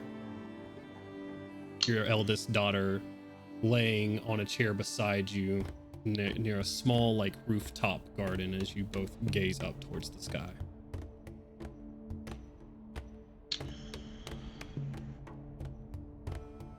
I don't think I can count that high, my precious.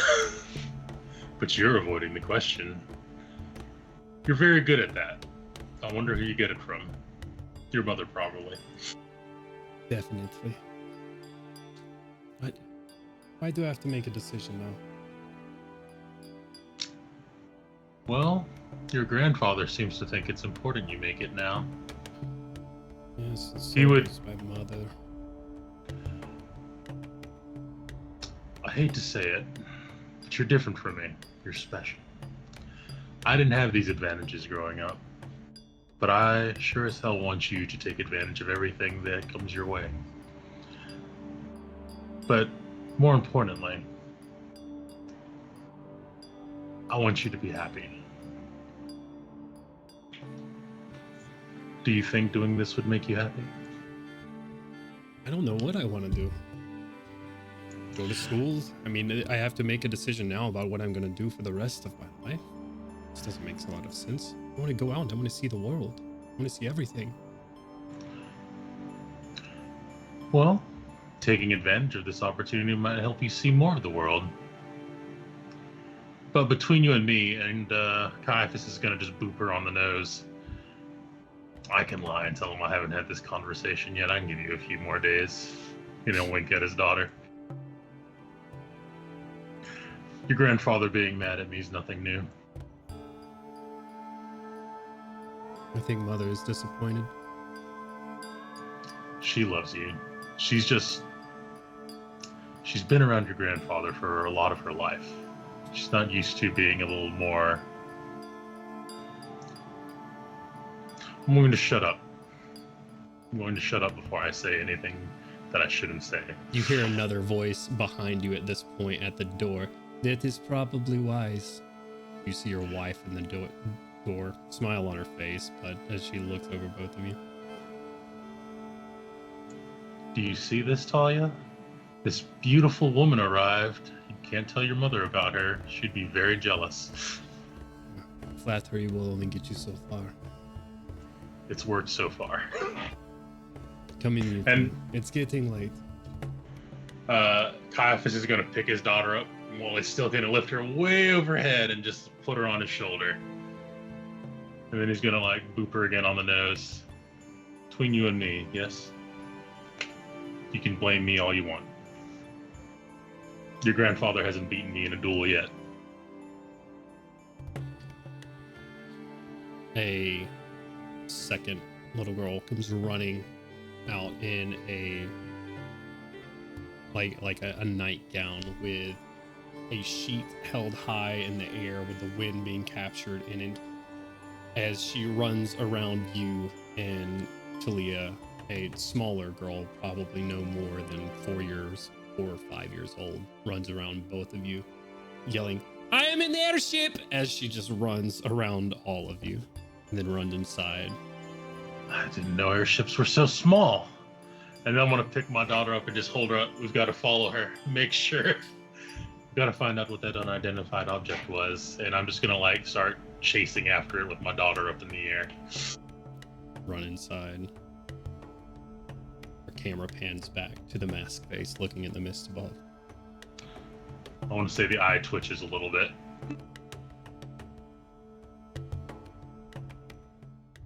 Who is my third watch?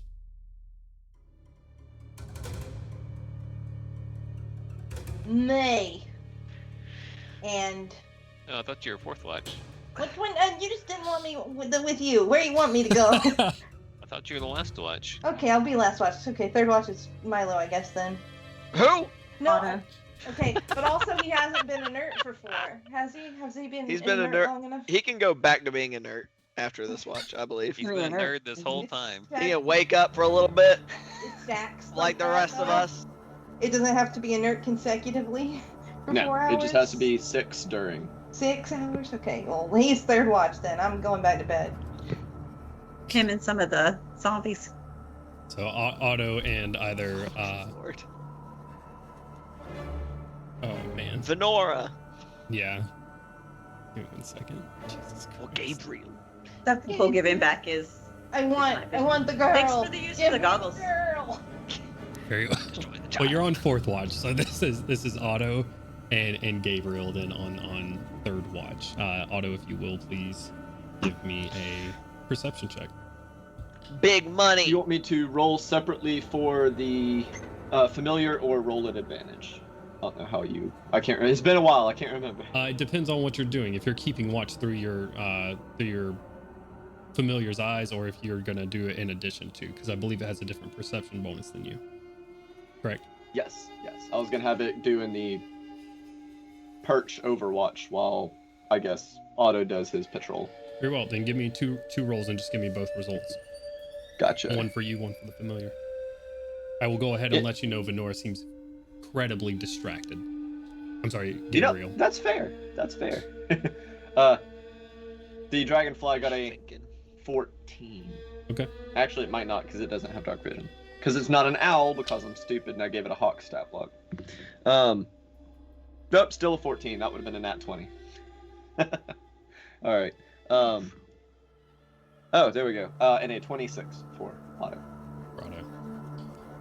Sort of moving around the camp, keeping pace. As I said, Gabriel just seems to be completely distracted, and more so than watching out every like flow of the wind or loud snore from the party freaks her out. Freaks them out, and they are very clearly unable to pay attention to their actual surroundings because of it. With a 26, you're sort of looking around, keeping an eye out on everything. You don't see anything at this very moment. Is there anything you wish to speak to Gabriel about as you sort of make these circuits around the party? Yes, actually. And it isn't going to be anything with any real sense of purpose. It is simply going to be trying to get to know them. Okay. Like, tell me what did you do before you went on this expedition? What inspired you to do this expedition? Do you have any family in New Kyrie? Etc. Yeah. Yes, I had some family. I lost most of them in the morning themselves. I was out visiting. I have an aunt that is now in New Kyrie.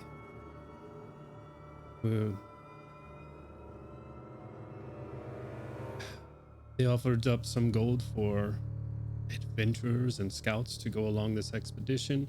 He said they had a new lead as to what happened to our homeland, so I took it up on it as a matter of desperation and curiosity. Foolish mistake.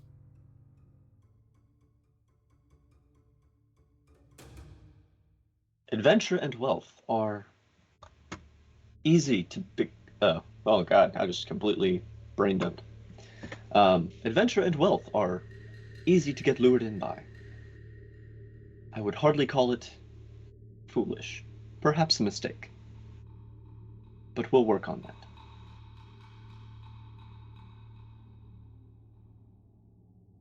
I have ended up in hell. I did not see how this was not foolish. You're just being kind with your words. This is beyond foolish. Do you commonly make mistakes like this? Were you fully informed about the situation you would be going into? I knew what the Mournlands were, yes. Everybody tells you how dangerous they are. It's no secret. Were you led to believe you were fully prepared for such an expedition? Give yourself some grace. Just sort of looks over at you and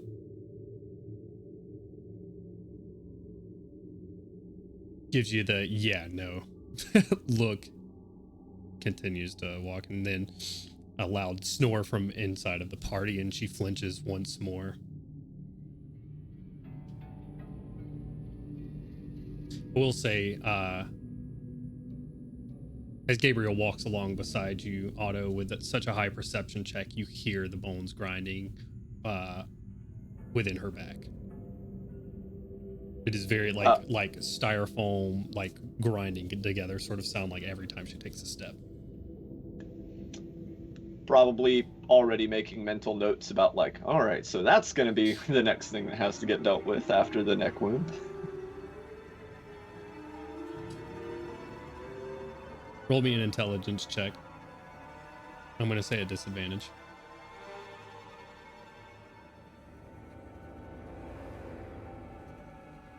Why you gotta take that 30 from me? Intelligence check. Check. I could be a 30 if I flash a genie. So I've still got some left. Sure. No, but that will be a 16.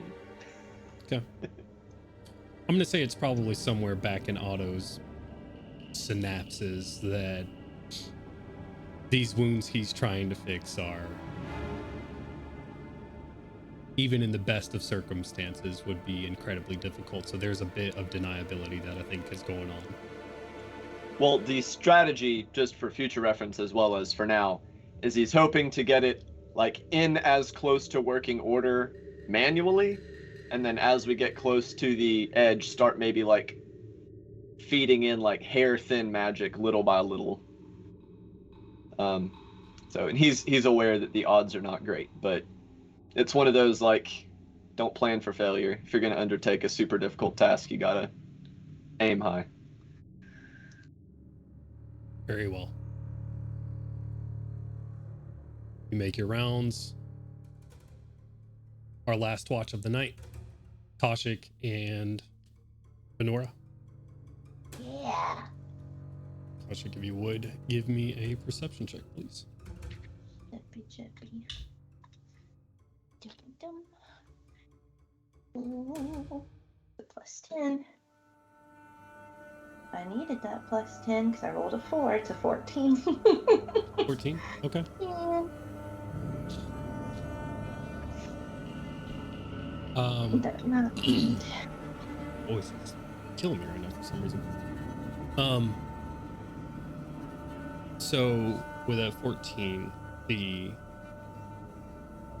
blacks of the night seem to start fading. The gray mists start to be lit up once more, slowly and gradually. Is there anything you wish to speak to Evnor about as you're sort of making your circuits around this place? She was the one with the big stab, right? In the Correct. gut, the big gut stab. Correct. Like something had went through her completely.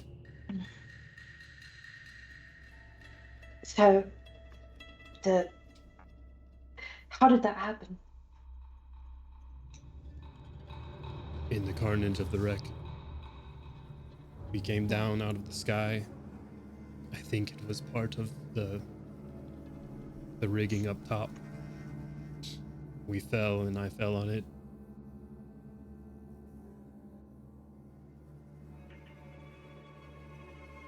Can I ask you, did you not understand that with the severity of that injury that there was no possible way that you should be alive right now? Did you not feel like something was amiss? You and your friends. Your injuries are grievous. It doesn't make any sense. But we are. Right, but you boiled that down to what, luck? I suppose so.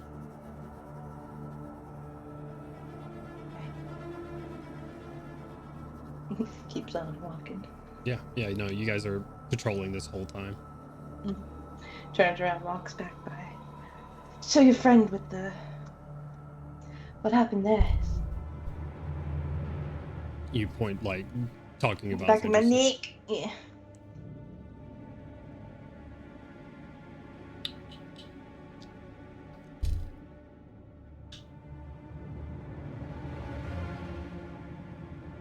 I don't know. Can I roll an insight check? Sure. Thank you. Roll it.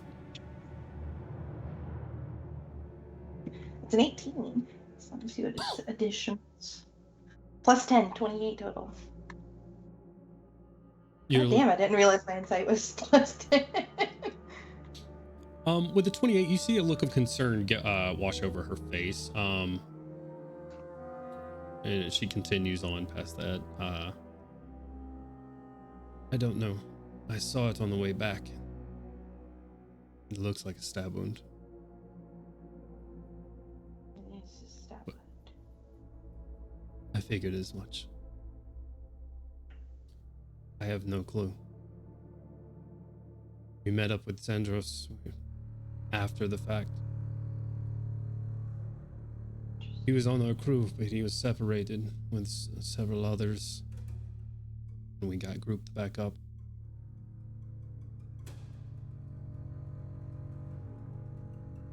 The rest of them haven't made it out yet, as far as I know. We got separated.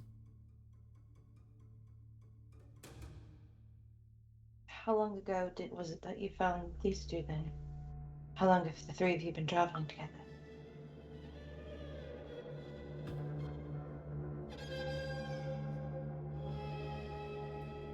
You see her searching, like...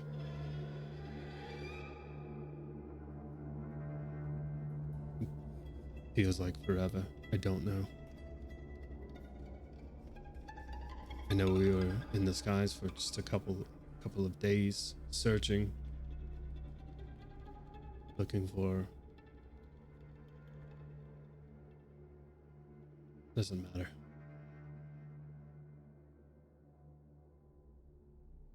I don't know how long it's been since the crash. I lost track.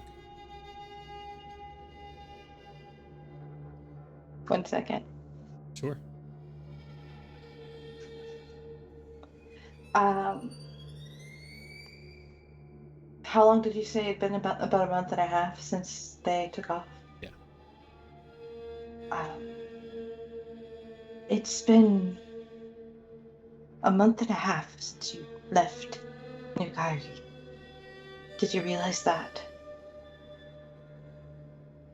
You just sort of see, and just kind of keeping your insight check from earlier, you just kind of see like almost the beginnings of surprise, but then like just sure, yeah, that feels accurate. Yeah, And she sort of shrugs. It's like,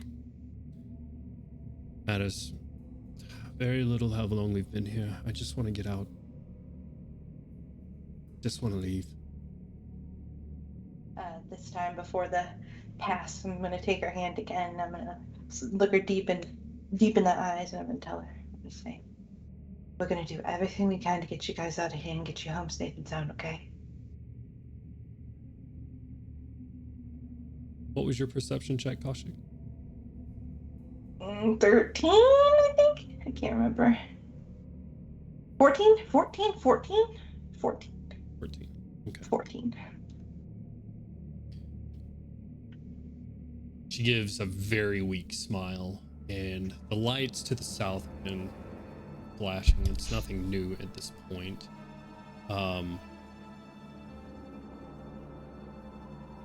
Except for behind her at this point, they get a bit more intense. The colors that you've been seeing flashing and moving all this time. And with a 14 on your perception, unfortunately allows the living spell that is moving in your direction to get quite close. A menagerie of colors that are flashing back and forth. A living prismatic wall shifting in shape and colors. And you see the grass hair fields being burnt away as it approaches the party, and flames are licking out of this top layer of various different rainbow shades as it approaches the rest of your sleeping party. And that's where we're going to end tonight's session. Oh shit! Is that living prismatic wall with a capital P and W? I'm assuming. We're Hard Knock Dice. We stream every Saturday. Uh-oh. Oh no! This is Across Eberron. We are going to go ahead and get out of here for the night. I hope you enjoyed it. I know I did. We are going... we stream Across Eberron every Saturday at 5 p.m. Eastern Standard Time. We got some more stuff coming in hot and fresh for you later down in the next month or two, so be on the lookout for announcements for that. In the meantime, you can go follow us on TikTok, Twitter, and also go sub on YouTube to catch up on everything. We just ended an awesome campaign ran by Cody called Blood and Silver, so go check that out. Because we just wrapped that up. Go check it out on YouTube. And then... what else? Is there anything else? No. I think that's it. Heart wallets. Oh yeah, open your heart wallets! ! Charity in the chat, please, and go donate to Extra Life. Nice. We are gonna go click on that link, do the lawful nice thing, open your heart wallets, all that good stuff, all of the catchphrases, and I'm gonna start this raid. We're gonna raid Legends of Adventurous. And I'm gonna throw in there at the end real quick, if you don't mind, I added some new designs to the D&D sticker shop. Etsy.com/shop/spellbound art shop. Go look at it. Go look at them. Tell me they're cute. If you don't buy them, that's fine. But just tell me they're cute. Okay. Spellbound Art Shop on Etsy for those that didn't hear the vomit of words that just came up. I'll put the link. Yeah, we're putting the link in the chat. Go check it out. Put a link. Until next time, guys. Much love. Bye.